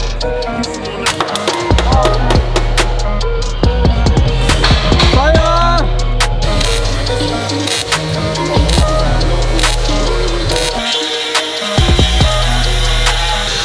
We've been done with the grinder about 5 minutes ago.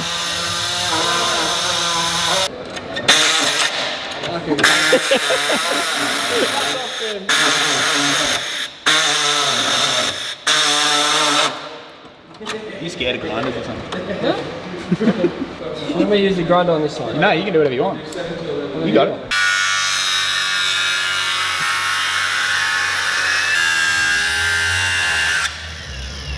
You're cutting half of what I just put in there, brother.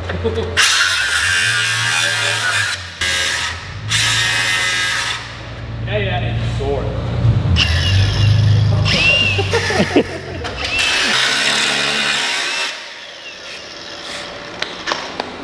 How's it going? Going well? Yeah, he's doing so good. He's sort of finish it. Can't get right in the Just to corner. finish it off, you know? You believe me?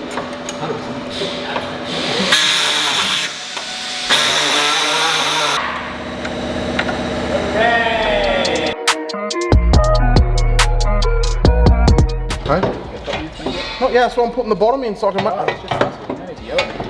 fuck off then. Stewart. Get it in there now. Now what? Dan, you should come back. I like it more when Sam's yelling at you instead of me all the time. Ah!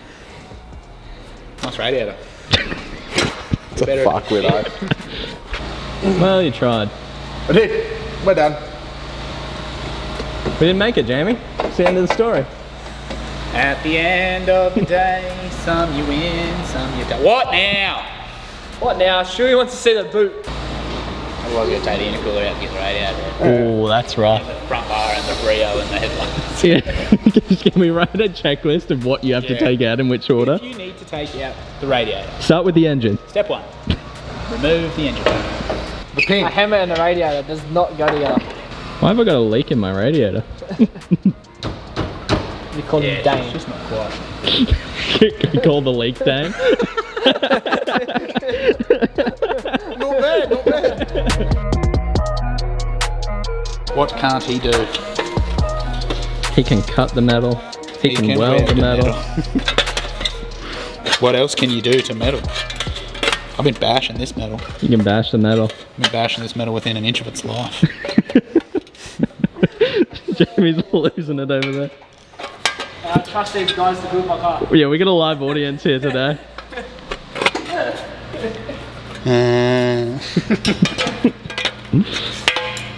Well, we're getting closer and closer. Can we clean the metal? Is that possible? Yeah, I'm going to clean the metal. Oh, we can clean the metal. We can paint clean the metal. God damn. Anything that you can think of that can be done to metal, I'm your guy. What are all those lines mean? They're all old lines. Oh, good. You don't have to worry about those.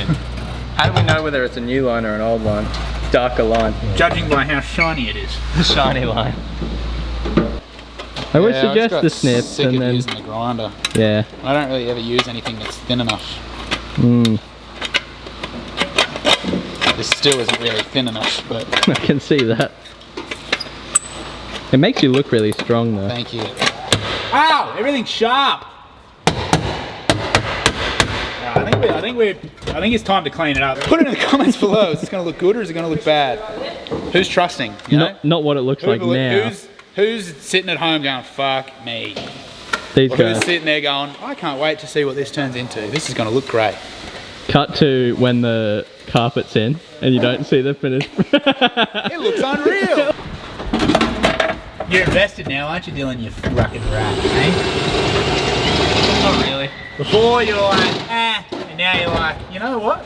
I was going to film it from the start, but you didn't want me to. You said, how about you film this when it doesn't look shit? I don't know why I'm filming it now. Nah, that doesn't sound like me. I reckon after this cut, I'm going to clean it up and everyone's going to be like, oh my God, she was beautiful the whole time. Do you take inspiration from the great sculptors like Michelangelo? Raphael. Mr. Splinter. Not Mr. Splinter. I see you're also a cultured man. What's the rat? Mr. Splinter. Mr. Splinter. Mr. Splinter. Splinter's the bad guy, isn't it? Shredder? Shredder is the bad guy. Master Splinter. Master Splinter. Not Mister. Yeah, alright, Juddy, what are you? You got kids or something? No, he's just a big TMNT Just a big guy. TMNT guy. I bet you got a snapback with TMNT on it. Oh. Don't lie to me. Easy. No, but now I fucking wish I did. Thanks.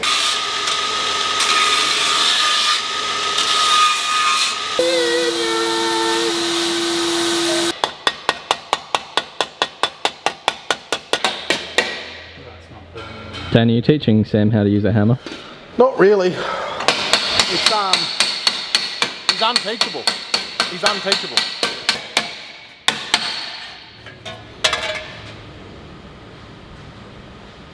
How much penalty do you really? It's basically how they made armor in medieval days, right? But they had lots of fire. Where's our fire? Here's your humps. You did say that. Your lovely lady humps. That's a nice hump. That is a nice hump. I humped it. Probably will like, because this bit I've already cut to get it to shape. Yeah. So we'll probably like trim it and then we might actually cut some slits into it and then like fold it the whole way around, and then we can just do some spot weld stitching type deals to it. That works. And then we just gotta weld that where you've done that too. I was just gonna weld it from the other side. I was just legit gonna silicate like the seam seal on this side. You fucking love that seam sealer, don't you? Yeah. What's wrong with that? Nothing. You just told me about it like 8 times. Oh. I'm gonna seam seal it. Yeah, cool. I'm gonna get some of that seam sealer. I think what I'm gonna do is get some of that seam sealer. I think you're gonna be sitting in the back seat the way how long your legs are. Yeah, that's fine.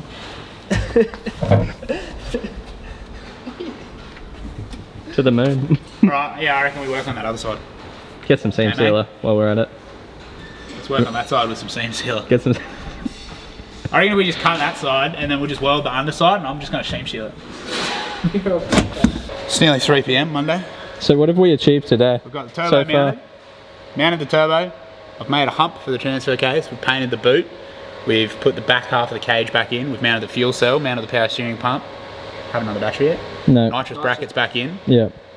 We've made a radiator fit. It's kind of like a backward step because we already had a radiator. We already had a radiator fit, but we've now, the radiator didn't fit and now it does fit again because of the dry sump. It didn't fit, but now it fits again. What else? Made a plate for the shifter to go on. Sounds like a lot when you say it like that. Yeah, exactly, dog. But I don't think it is. Mind your business.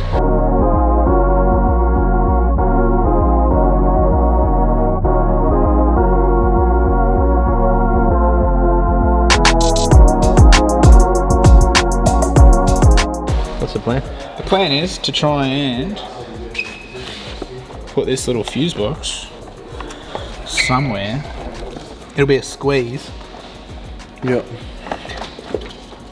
What about putting it on the bottom side of the radiator? Well, I'm trying to keep it on the top side because of the intercooler pipe. That's the only reason I'm keeping it up, so that we've got heaps of room for the pipe. Oh, that's fucking sick. Just fits through there too. It just fits. Stop it.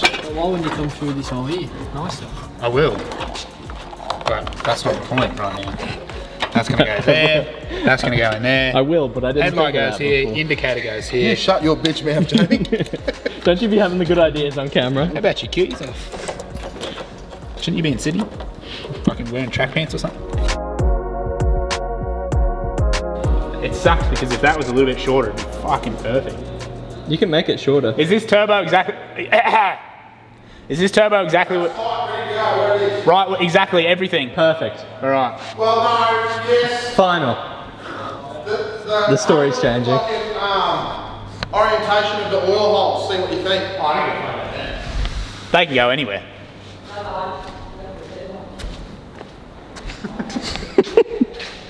What am I worried about, brother? There's a giant hole under the turbo.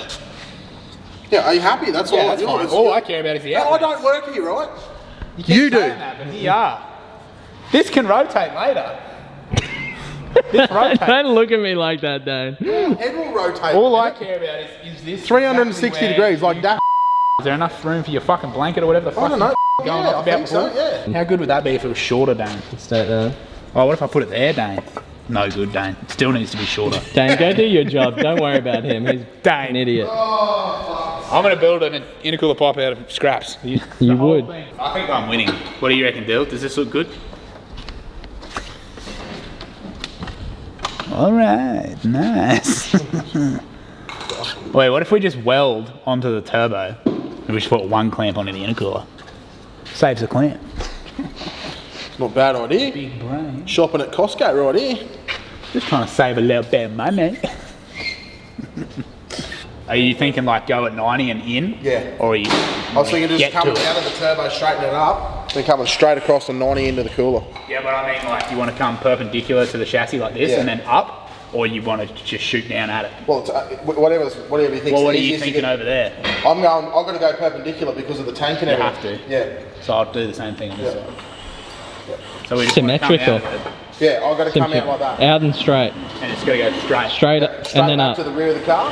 I'm just going to shorten back into the driver's helmet. As much as I can and get it as tight as, or do I use that? Yeah, right. Cool. I'll just try and match this one so it's similar. One day of you welding, Dane, and you're broken stuff. No, it's the actual broken. The fucking, yeah, they're fucking. It's a flex head, you fuckwit. Yeah, exactly. It flexes, not springs back. And that's why it's fucking broken. I'm confused. It looks like you're just using it how you would. I feel it. It's broken at the top there. Yeah, she's a little fucky. From over there, it just looked like you were flexing it. It was staying, but it's broken and it was working perfectly. Go back to cutting the metal. Dickhead, We'll go back to welding the metal. I weld.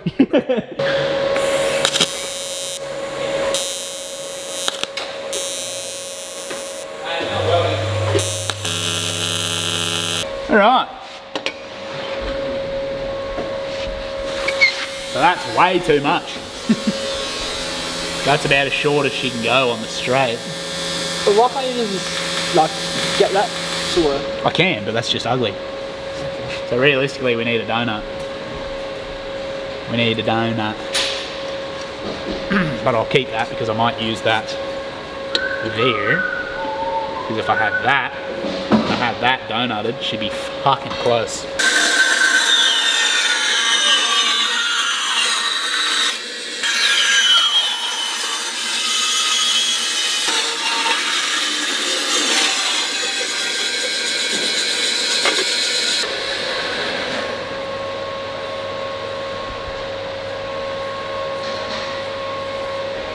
So, eyeball? Just exercising my autism. The eyeball? No, I was seeing which bits of the world of the donut I liked best.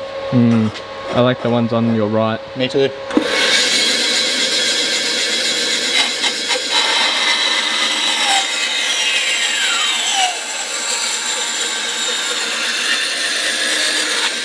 How dare you accuse me of eyeballing that? I thought you were just putting a line. Yeah. I eyeballed that whole cut. That's what I thought was happening. You were correct. You should always trust your gut. Don't go pointing fingers, saying that you ain't where you want to be because of him or her or anybody. Right there. Use your eyes before you use your lips. That's good life advice, to be honest. It's true. Fuck that, lead with your lips. I always be using my lips. Now better straight. And we're done. We're Honestly, thanks for coming. home. See you later. It's probably not going to be a bit of straight though. It's going to be like, oh. What are you talking about? Honestly, I'm probably going to rotate their turbo and not tell them. Yeah, that's okay. They won't care. I just need to come They out won't a even bit. know. I need to come out a bit more and I'll be a straight shot. Once it's there, it's that's what it is, you know? Like, what can they do? What are they going to do about it? What can they do? I've already made the part. Wait there for a sec. Yeah, we're fucking. Shorten that a bit. It's going to go knock a little bit off this bad boy and see if we can get her in there.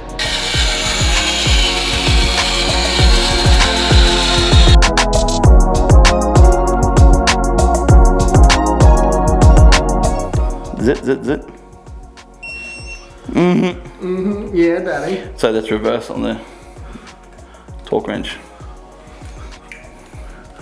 Whoa! Doing too many at a time. Don't touch my fluffy bits. Don't touch my fluffy bits. Don't touch my fluffy bits. Don't touch my fluffy bits. What's that song? No square. I think that's you my no square. No, don't touch me there.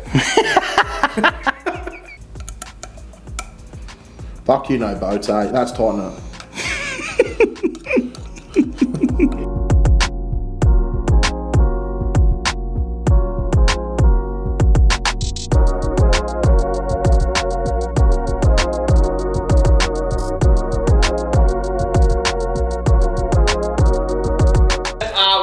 Hot games motor complete. It's about to drop into the S13. Pretty much sums it up. I think yeah, some fancy bits on there from PRP. I think it was pretty much a colour about it. The new fuel pump bracket, it's pretty cool, so we'll see how that runs. GTR35 coils, the PRP brackets, everything got plenty of injectors, plus the intake, as everything else we use. This time, precision turbo. Interesting. Everyone says it makes big power, so all you precision lovers, I think we're going to turn into them. They seem unreal. The new ones are cracking like amazingly light, so we'll see how it goes. Billet block, 3 litre, hop game 2.0. Tell you what I have to say. Not much. For real? Let's get it in. Let's get it done, boys. Let's get it together. Whoop.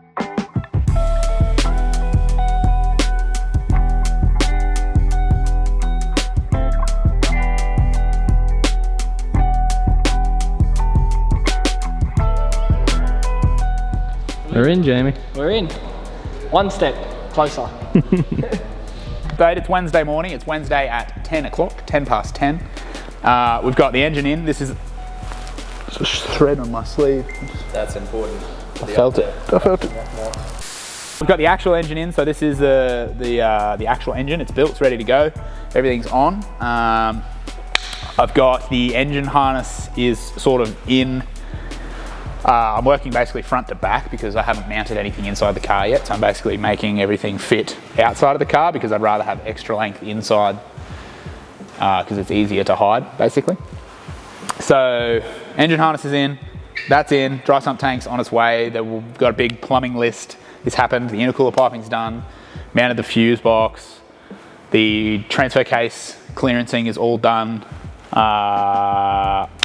What else? The Attessa pump. So the Attessa pump, the all-drive pressure pump is mounted in the back. Turbo's done. Yeah, turbo manifold's done. We'd already done the manifold the other day, haven't we? No, we haven't. Yeah, radiator. Had to move the radiator. I think we said that. Yeah.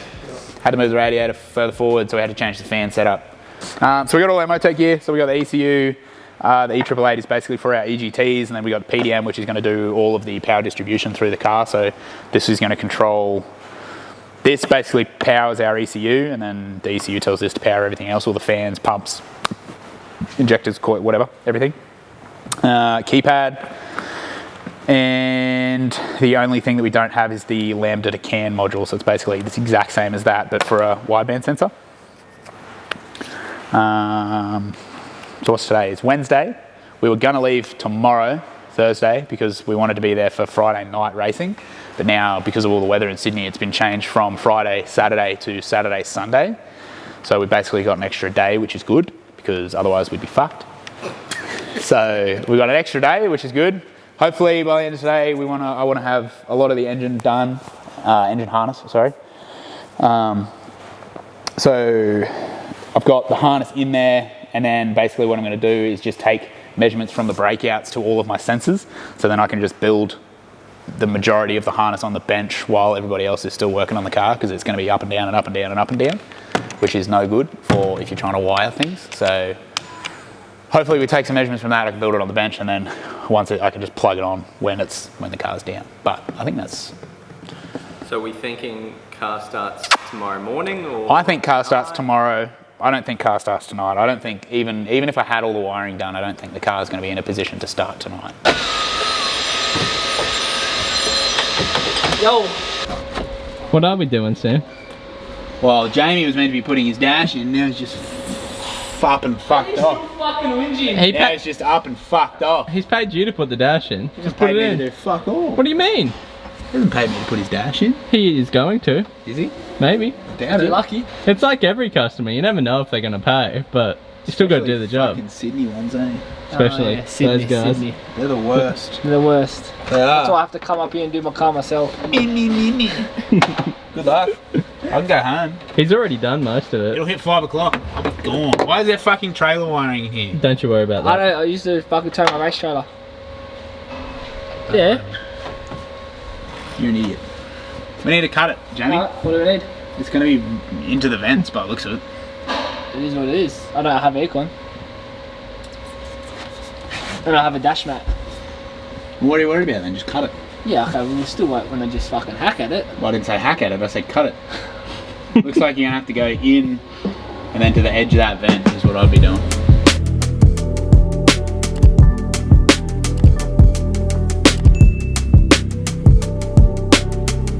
You wanted to do your fucking dash, we're doing your fucking dash. I appreciate your help. Oh, let's put my dash in. I want to put my dash in. I'm doing it for you. Yeah, she's a bit thick. Please, can we put my dash in? For me? I don't want your fucking dash in. Yeah, we're going to have to go way more. Yeah, dog.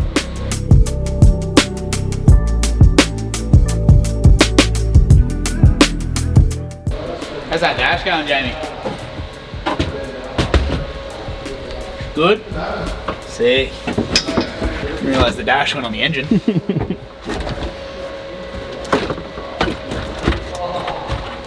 We've been doing it wrong this whole time, Dylan. We're the idiots. We messed up. Now we're going to be stuck because the fucking glove box doesn't fit. fucking right in the middle of the bar too. Jamie, Sam needs your help. Huh? Sam needs your help. Where your glove box mounts? Yeah. Roll cage is in the way? Yeah. And it's not far enough back yet? Don't know. Right? We're just going to have to cut that side. Yeah, but then yeah. No, we would have to somehow make the glove box. Yeah. Sit in there. Yeah. Somehow. How do you reckon? However you reckon. I don't know. That's not really part of my job. That's not part of my job. Jamie just went straight back to the engine. He's like, oh, I'm over here. I think I'm just going to leave that to be somebody else's problem. His name would be Jamie. It's got to plumb the hole.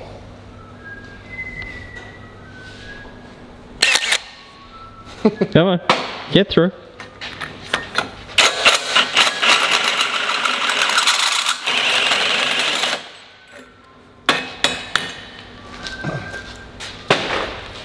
That'll do, pig, that'll do.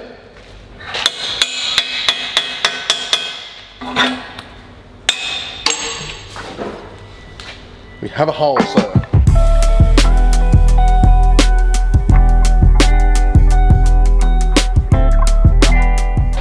How are we feeling? Yeah, look, it's in a good position there. I just got to put a bolt in it to hold him up, and then I'll fit the gate on, but I'm parallel with the chassis rail, so pretty excited about that. It's good. Initial tack up. Cool. And it's as priority flow as I could get it. Yeah. Obviously because of the way the turbo sits on the manifold, so. Cool. Should be good. Not that this wastegate's going to be open for very long, it's going to be shut most of its life because... All the boost? Yeah, all of the boost. Oh, look at that. Get your fucking gas on it, you lazy. What's the gas for? Stops it going grey. No, it doesn't. Yes. Yes. That's what it's for. It's to cool the tungsten down. No, it's to cool everything down. I don't want to. So you make it look like shit. I'm going to start over that part and keep going. Alright, no worries. Keep your fucking gas on it. If that's red, and you take the gas away, it oxidizes. Turns to shit. Fight me. Fucking will, I am. That's why I'm here. That's what we're doing. I'll be watching. Always watching. I'm watching you, Wazowski. Always watching.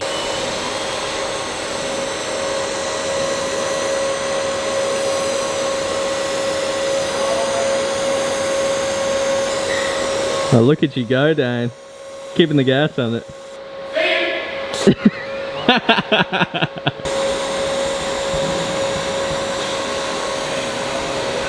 Well, I reckon that's welded on there, Dill. I'd say so. I tied that in, there's no holes. Shit, eh? Made it worse. It's not Where have you taking actually much. welded? Yeah. Can't even fucking see it. Nah, that's it needed. Oh, just so it looks alright. Just get rid I of haven't done all of this yet. Yeah, that's all I'm doing is just filling it. That's so what I said. I already explained this when we did it. I said, Oh, I'm the shit coat. root guy. I'm the root guy. I'm the cover pass I guy. root. You root, and I cover. Paint shop. We're in a paint shop now. Crazy. Bit of colour. Eat it, you fucker. Wow. What the hell, Jamie? Where'd that come from? Why are you Raptor, you piece of dick? Yeah, but just for now, because I'm going to wrap down the whole car. It's first pass. It looks so good. It looks better than fucking grey. Fuck me, mate. The fucking can wrapped it in there. Whose car is this? It's taking 2 seconds. Yeah, okay, but then when I go to Raptor again later... Oh no, what will we do? Do you want me to Raptor it for you? No, I want you to leave it looking like shit. If that's what you want, Jamie. Does that mean I have to Raptor it? No. It's better what I just done, yeah? Yeah. And then Raptor it all one I'm way. with you. Yeah. If you want it to look like shit, go ahead. Jamie, hold that bracket there. I'll put my thumb on it for you, just don't hit my thumb. That's a bit warm. Is it? Yeah. A little bit warm. A little bit, not. It's not warm, but like it's a little bit. It's not warm. It's like medium warm.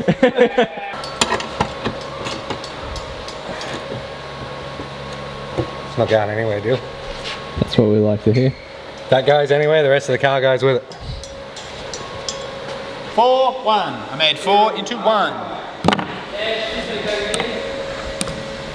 We're nearly finished our, this will be our engine sensors breakout. So this is manifold pressure, oil pressure, engine sensors, nitrous pressure, and then fuel pressure. This plugs into here. How are you? Thank you very much. Do you need me to sign that? Is that in as much as it's going to be, or are you plugging more things in? I didn't plug it in. You did plug it in. I didn't plug shit in. Lie to me, dog. Why would I plug it in? I don't know, that's what I'm asking. I did not plug it in. Don't lie to me. This is going to be, I'm going to have this up like here once I've got more harness in, but at the moment it's going to do that. So just ignore that. Nitrous. Like that. And then fuel pressure is going to go down yondy. Oh, Jamie, you're in my way. Jamie, you're in my way, Jamie. I need to be where you are, Jamie. Move. I'm supposed to plug this. Just cuddle around him. Just cuddle around. No, underneath. Through. Yeah, there you go. It doesn't reach. No, underneath. Go. I'm not cuddling him, you homosexual. Cuddle him. You want to cuddle me? Cuddle him. I'll cuddle. Fuck. I miss a cuddle. I'll cuddle you. You're gonna make me take your ass to church. I'm not gay. I'm not gay. I'm not gay. I'm not gay. Do it again. No, not that. I don't care about that. I don't care about that. Fucking speak English, Dylan. I should do it again. You think I care about what Sam's saying? I don't think anyone does.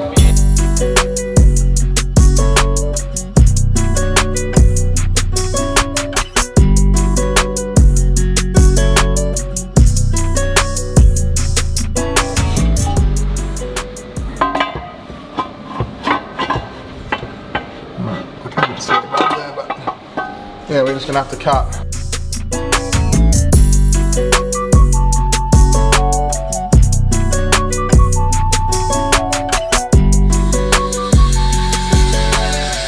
No one died.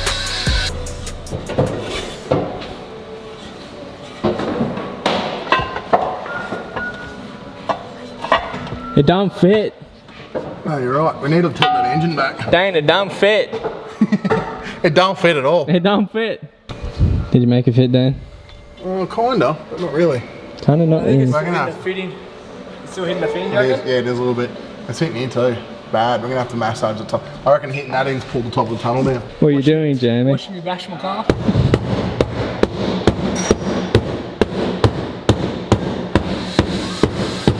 So you think cut that? Yeah, I think we cut that out and we push the sides up a little bit, and then we make a piece to go in there.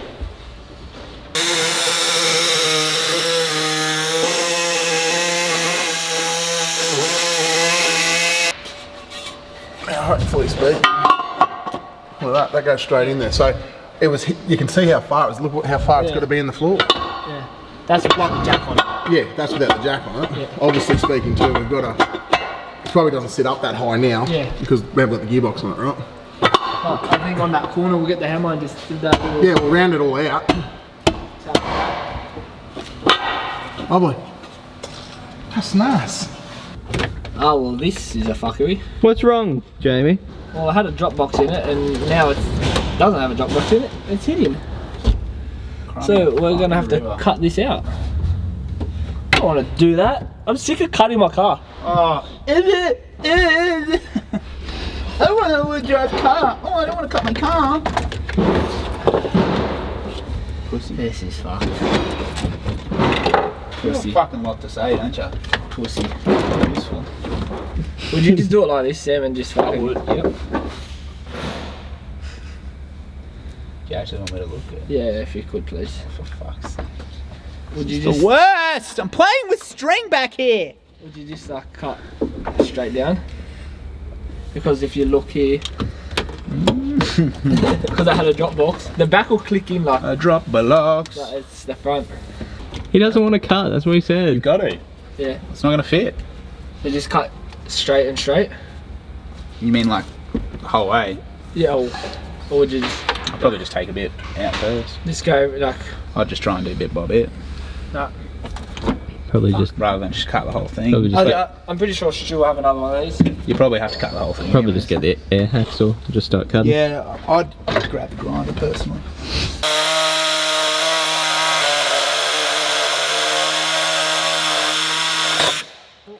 I like filming with Jamie. He's very straightforward. No, he's great. He just gets it done. No back chat, you know? See what I'm saying? Right. He's also running on no sleep, so he's got no energy to... I don't have energy to put up with you, Sam. Are we in? I think so. Oh, nice. How many fucking fans do you want in this piece of shit? All of them. All the fans. Yeah. I've got a lot of fans, so we have to keep them cool. Jamie's got big fans.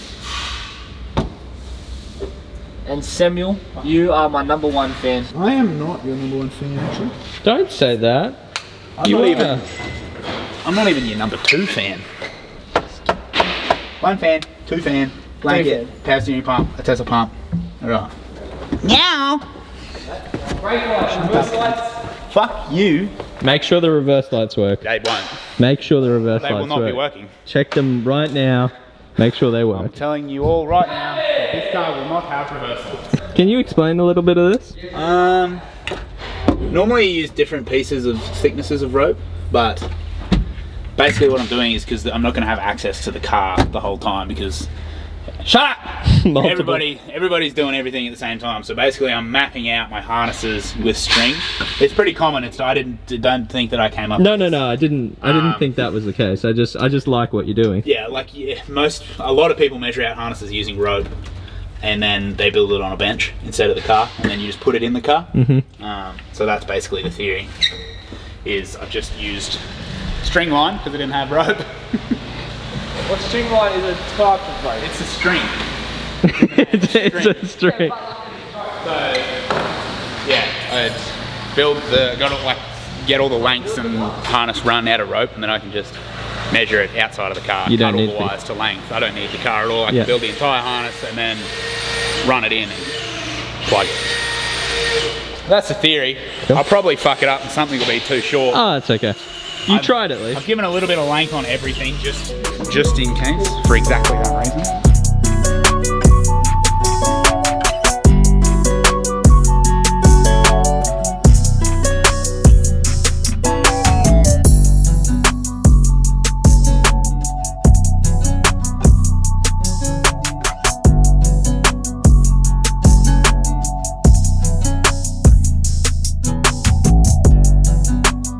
Thursday morning update. All right.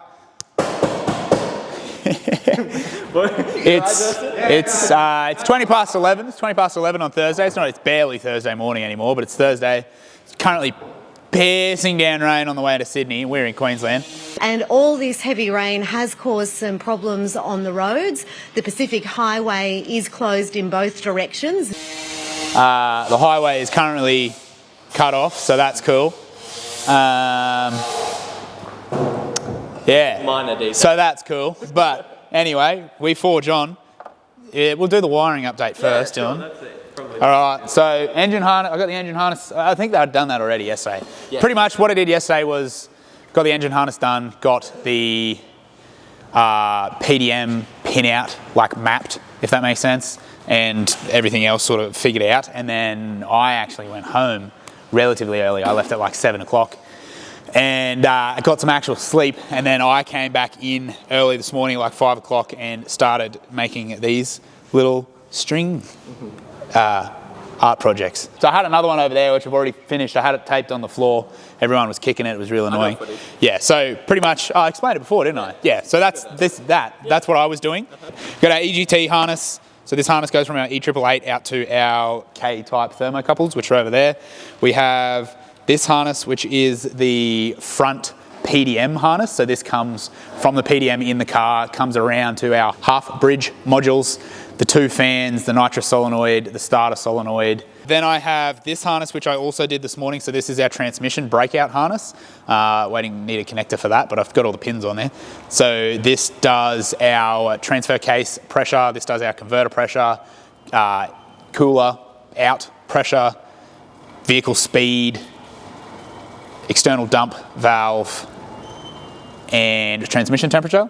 you don't care. I don't know why. Okay. I worked so hard to list them all off then, but you don't care. So that's the transmission harness, front PDM harness. This one is our rear PDM harness, so this is going to the back. This will be our trigger for our Astra Power steering pump, nitrous blanket, the all drive pump and the all drive solenoids. And also our, we got 2 fans back there as well. So that we've got a fan on our oil cooler for the engine, on our engine oil cooler, and we've got a fan on our transmission oil cooler. So that's what I'm about to start doing now. And yeah, like I was saying before, basically it allows me to do this.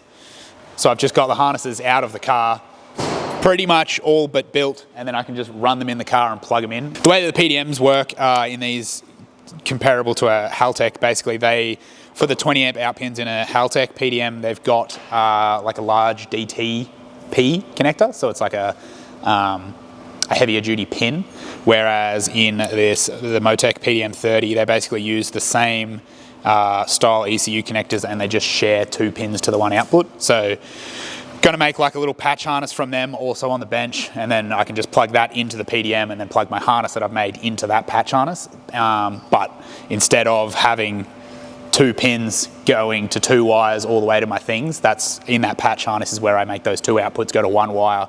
Then I only run 1 wire to the back of the car instead of running double the amount of wires, if that makes sense. Makes sense. All right, now moving on to what everybody else did while I was at home asleep.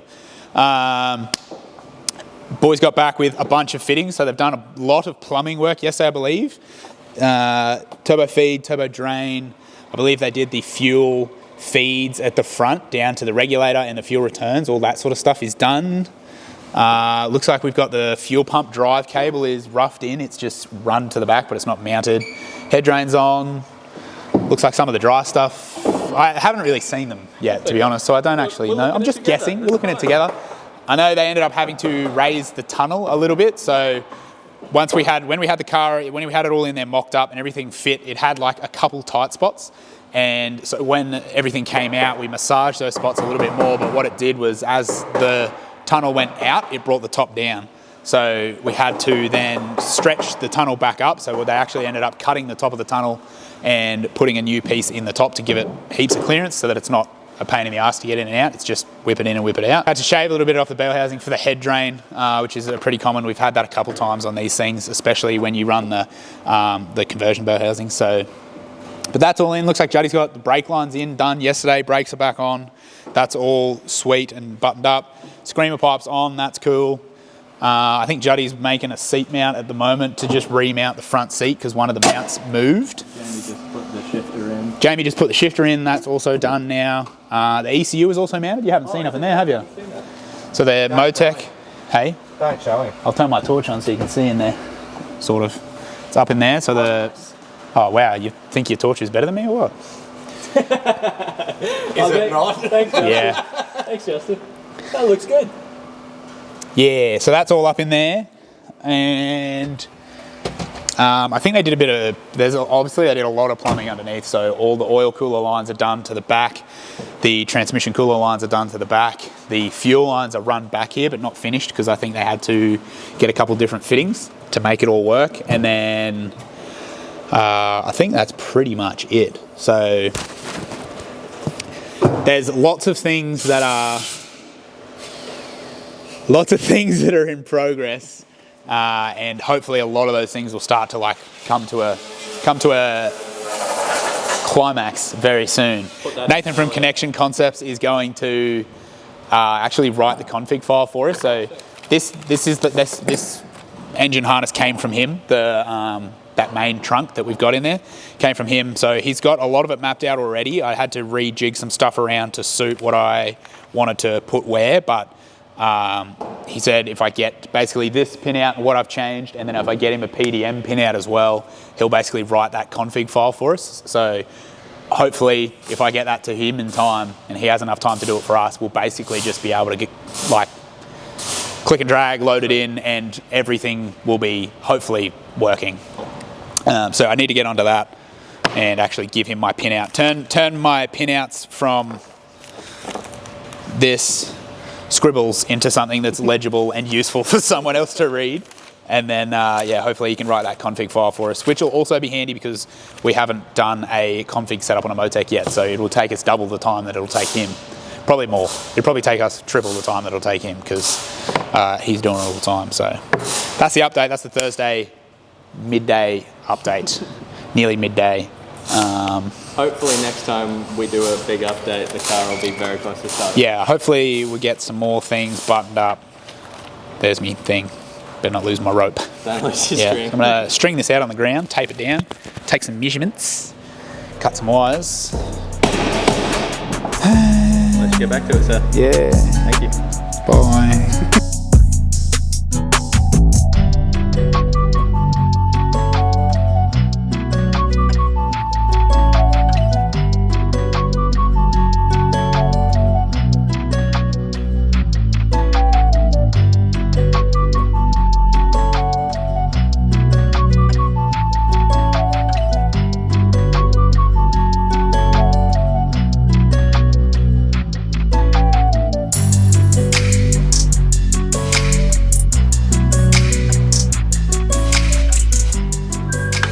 We're gonna have to. Oh, another one of your problems, Dane. Dylan. Fuck. Huh? Fuck that right there. You want that? You happy with that? Yeah, I'm That's fucking good. Let's. Dead, bro. Fuck, how many times you gotta take it off?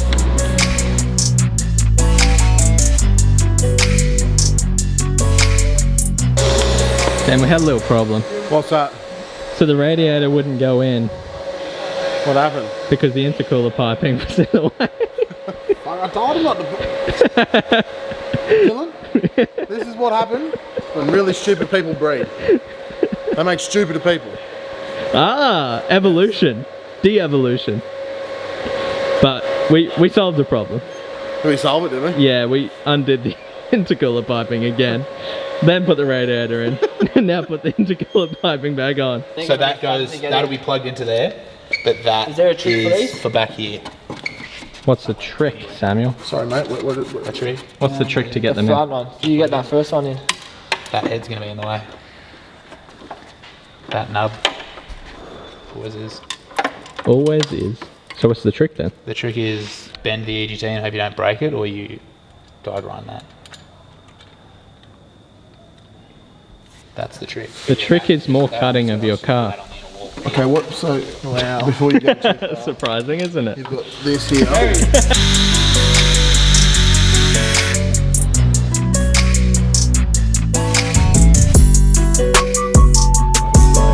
This is actually fuck off. Clean my hog. Fuck off. Jamie! You fucking rat. Is this the injector C8%? That's the fuck off. I'm not going to wire these to anything buttons. This is where I ran out of my label makeup.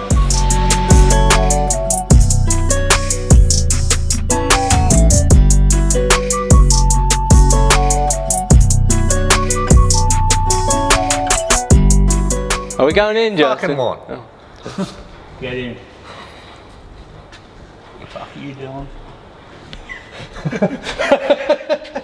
Fuck this guy. Oh, they're being mean to the camera boy. Wow. Oh no. Wow. Yeah. Let's see how it is. Yeah, fucking good morning, Dylan. Yeah, right.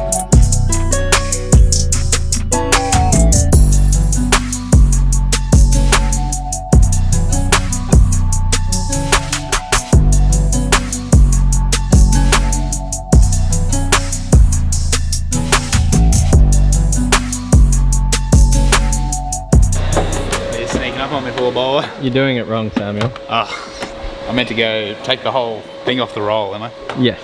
Right. That's the only way I know how. Take it all the way off the roll and then roll it back onto the roll when you're done. Justin taught me. Justin. Shut up. Justin. What? Went the wrong way, Justin. Got excited. Did you know that? He's a good teacher.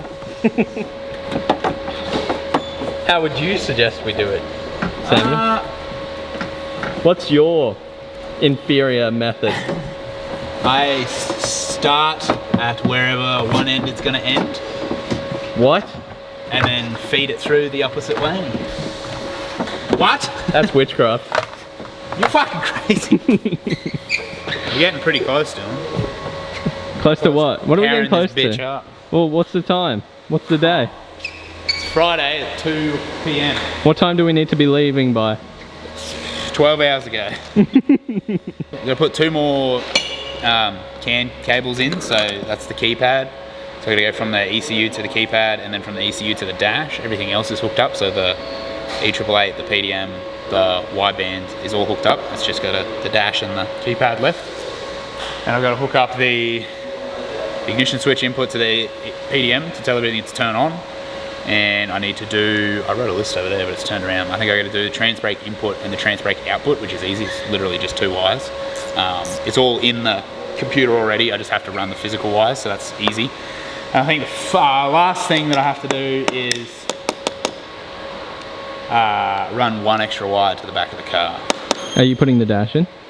Not right now. No, but that's something that you will be doing? Oh, somebody will do it. Oh, okay. I thought that was wiring. It'll just plug in. Okay. For the meantime, I don't think I'm gonna bother doing any of the indicators and headlights and shit. Yeah. For this. Oh yeah.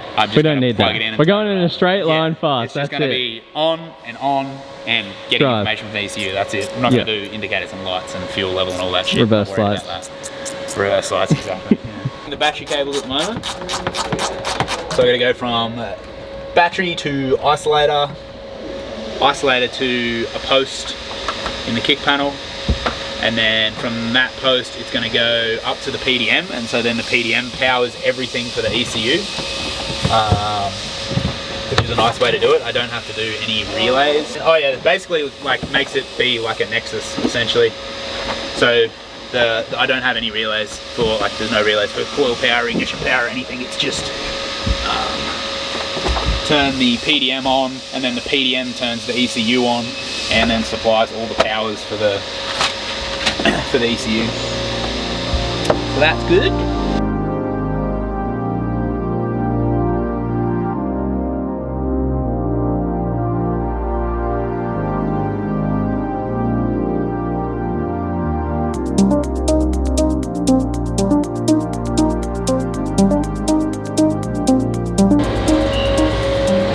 Keep blowing on it, Stu. Keep blowing on it. Hot lips. Hot lips, I like that.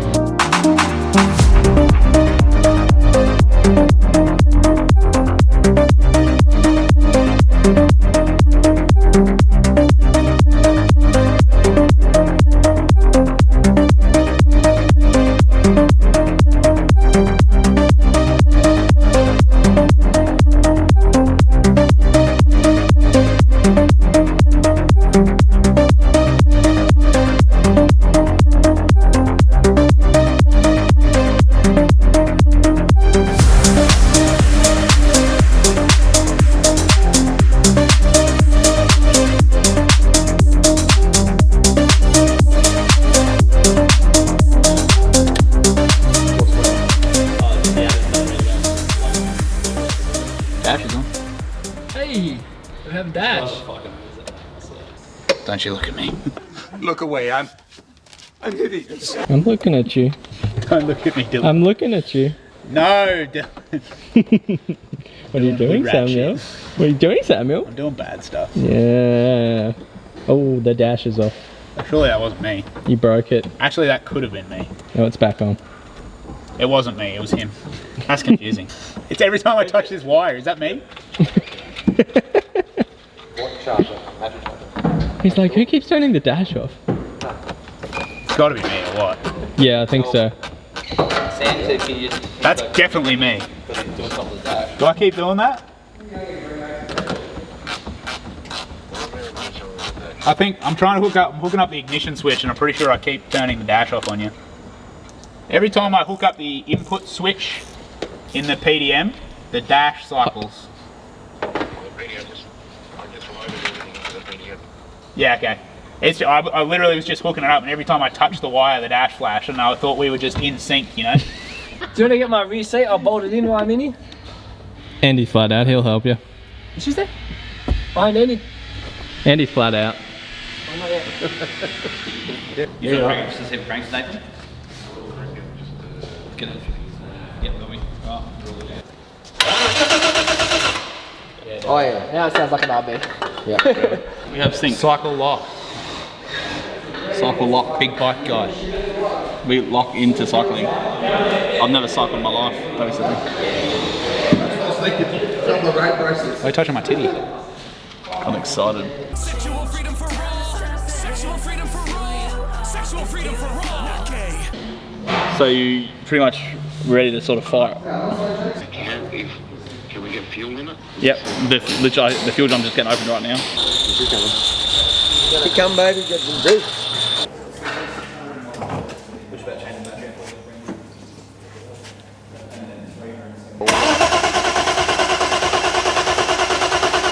Like 220.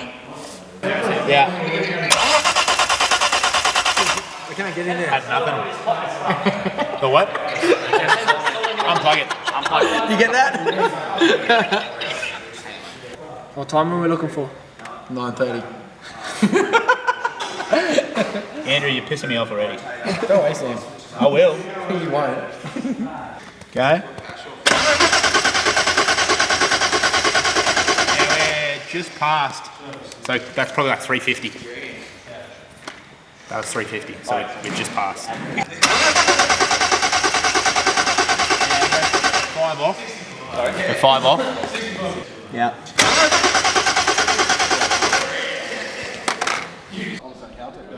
What number is it at?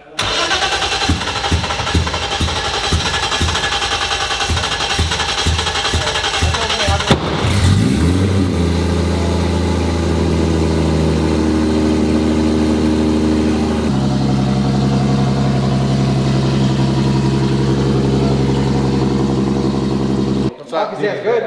Make it. Yeah, boys. That's fucking sick. Good? Let's go. Fuck yeah, Yeah, you're running that from me on. You go. Beep beep. Broom. Beep beep broom? Getting flash these S13s, all-wheel drive, push button start. We getting there, Stewie? Brother, we're there. We're there. We're there. That's a big start. That's a big start, obviously. Very good result. The boys have absolutely pumped it. 6 days from a non-modified S13 to a all-wheel drive 13. So Insane. it is actually pretty cool.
How's your first drive, Jamie?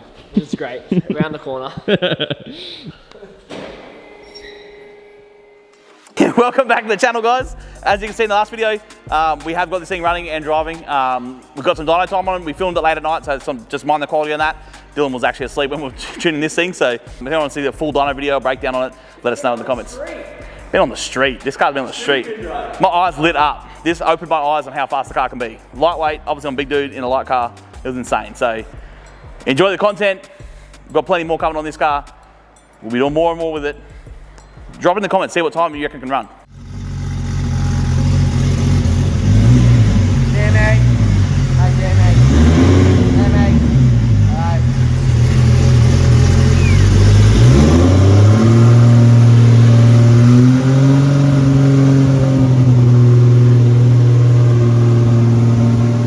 We had a problem with the Turbo Smart E-gate, not sure why. We ended up changing to a pneumatic straight gate and we put a heap of spring in it. So those things can obviously multiply your spring pressure to stupid amounts, which is cool. So first few run-ups on this car, I think the first run we did was 900 horsepower.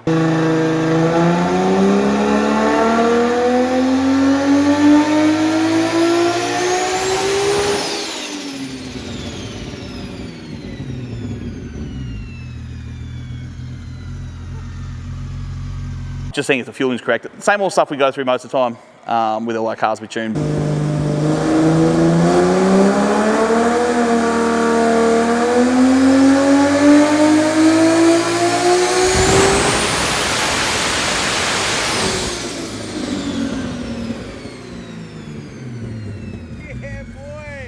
Yeah, I think the first full run in this car was about 1400 horsepower, so it was pretty cool to see. And it felt unreal in the car. So the Motec system in this is unreal. It's our first full setup from start to finish with the Motec, which is really cool. Nate from Connection Concepts helped us out massively with that. Huge shout out to him. But yeah, from a tuning perspective, it's given us everything we wanted to do with this car and some more. So tuning was, well, I wouldn't say it was a breeze, but it was definitely very exciting and very enthusiastic about what was the output of this car. So.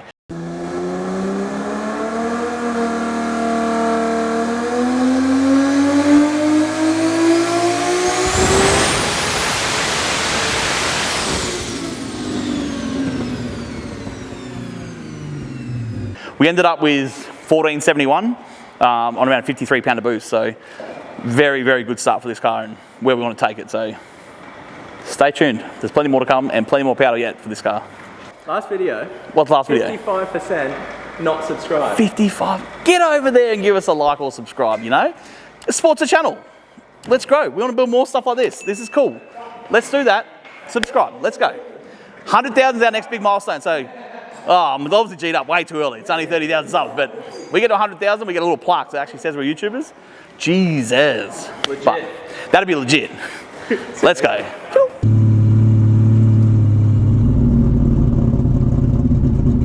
Oh, that noise. Oh, it's so good. So good.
Myself with this combo, still with an 88mm turbo, just not the precision one. This thing seems to hit a lot harder, so stay tuned for some more testing because this is unreal.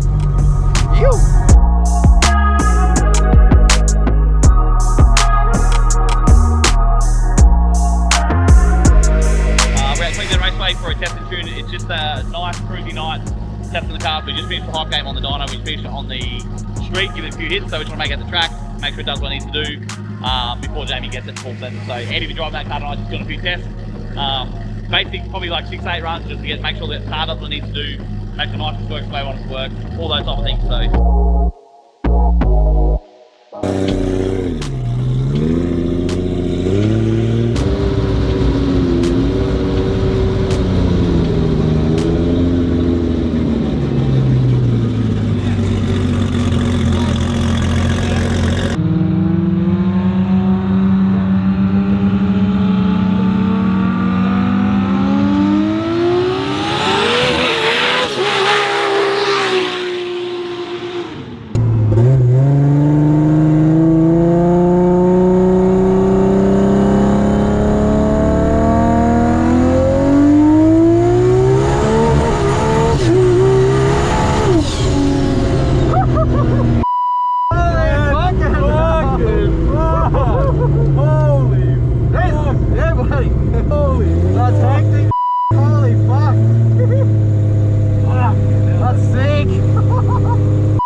It fucking looks like a Left hot side suit. is coming up. That's sick. First hit, just chill. Got a few Anyway. hits. On the trailer, let's go. What are the odds? Rods in. I mean, little ends in. That's not that bad. We're taking bets on little ends. That's no nitrous, and that's not that bad. No, I didn't. Wait, no dumps. No dumps, no nitrous. That's just Too slow. It wasn't too fast, but it wasn't that fast. It wasn't that bad. Nobody's taking my odds on the little ends, Dylan. I wonder why. What's that? Nobody's taking my odds on the little ends. It's Stewie with the instant replay. Zoom in on the phone. I think the driver was the problem. Yeah, he sounded like he pedalled it. He pedalled it. Pussy.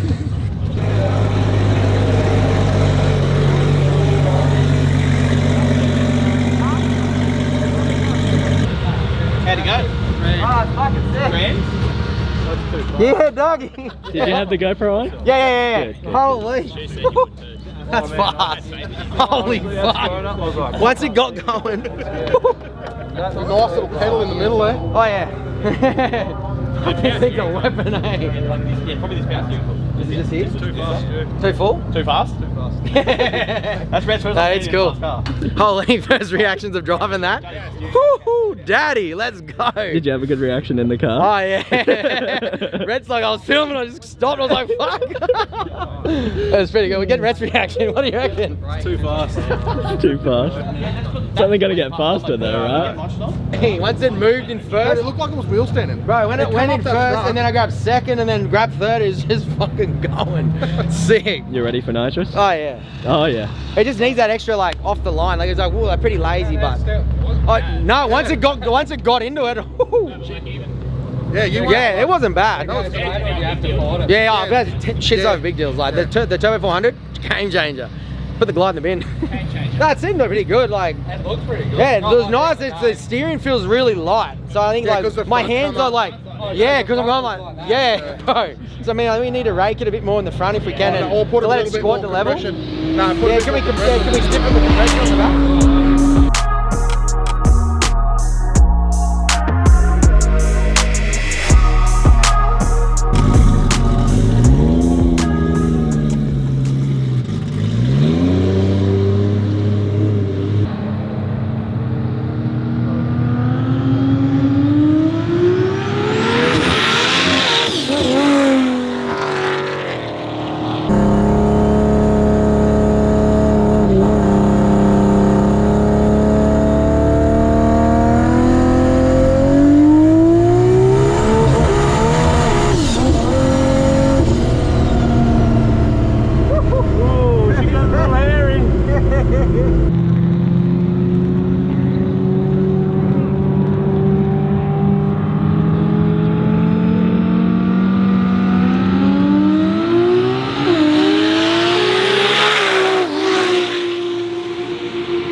We wasn't doing that last run. Nah, fuck no. I saw it flat, I was short shifting it a bit and fucking tried to just roll and squeeze into it a bit. That was fucking sick.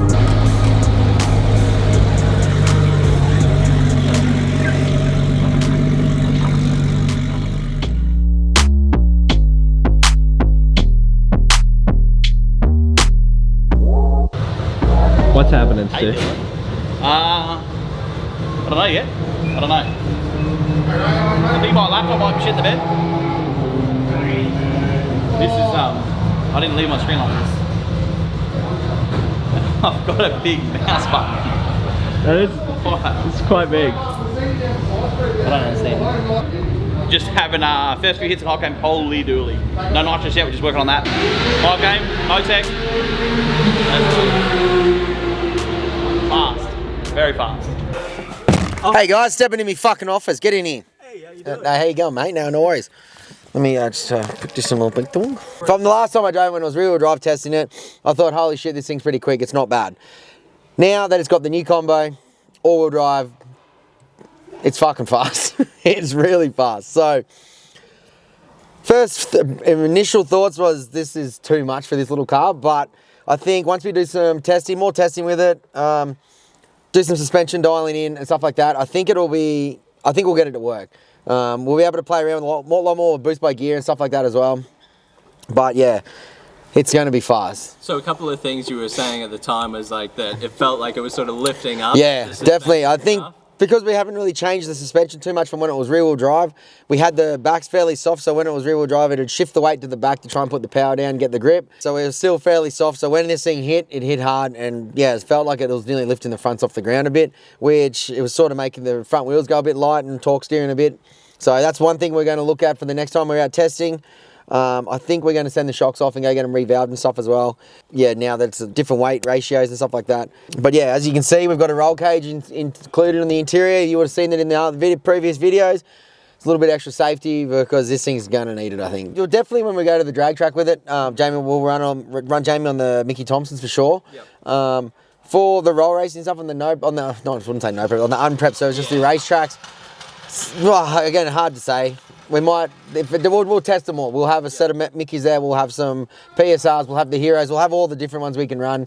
And yeah, we'll test with them and see what works the best. And if it's Mickey Thompsons, well, it's Mickey Thompsons. If it's the PSRs, it's PSRs. Like we saw in the first episode, the Mickey Thompsons are quite a... Yeah, the Mickeys are a lot wider profile and everything compared to what the PSRs are. Yep. So again, whether they'll fit with the room and everything as well is going to be another question.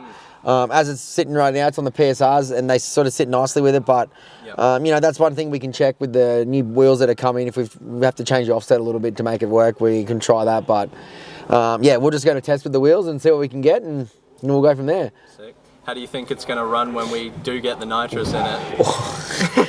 It's going to be fast. I can't, like, I don't know, it's hard to, I haven't felt it with the nitrous yet.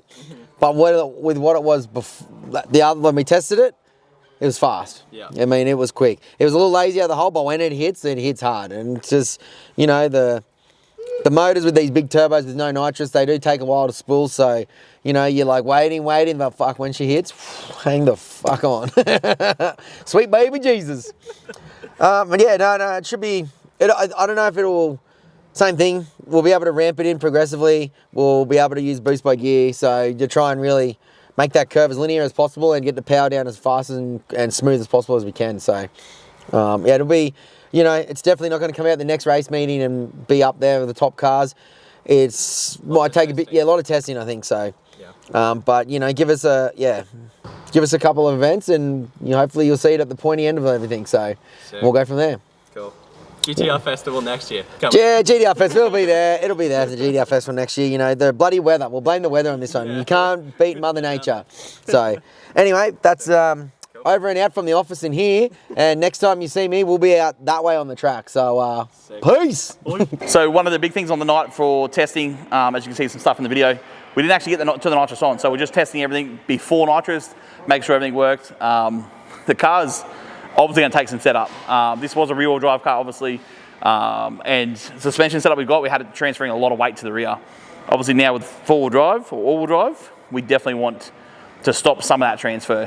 So obviously Juddy's got his work cut out for him on this one.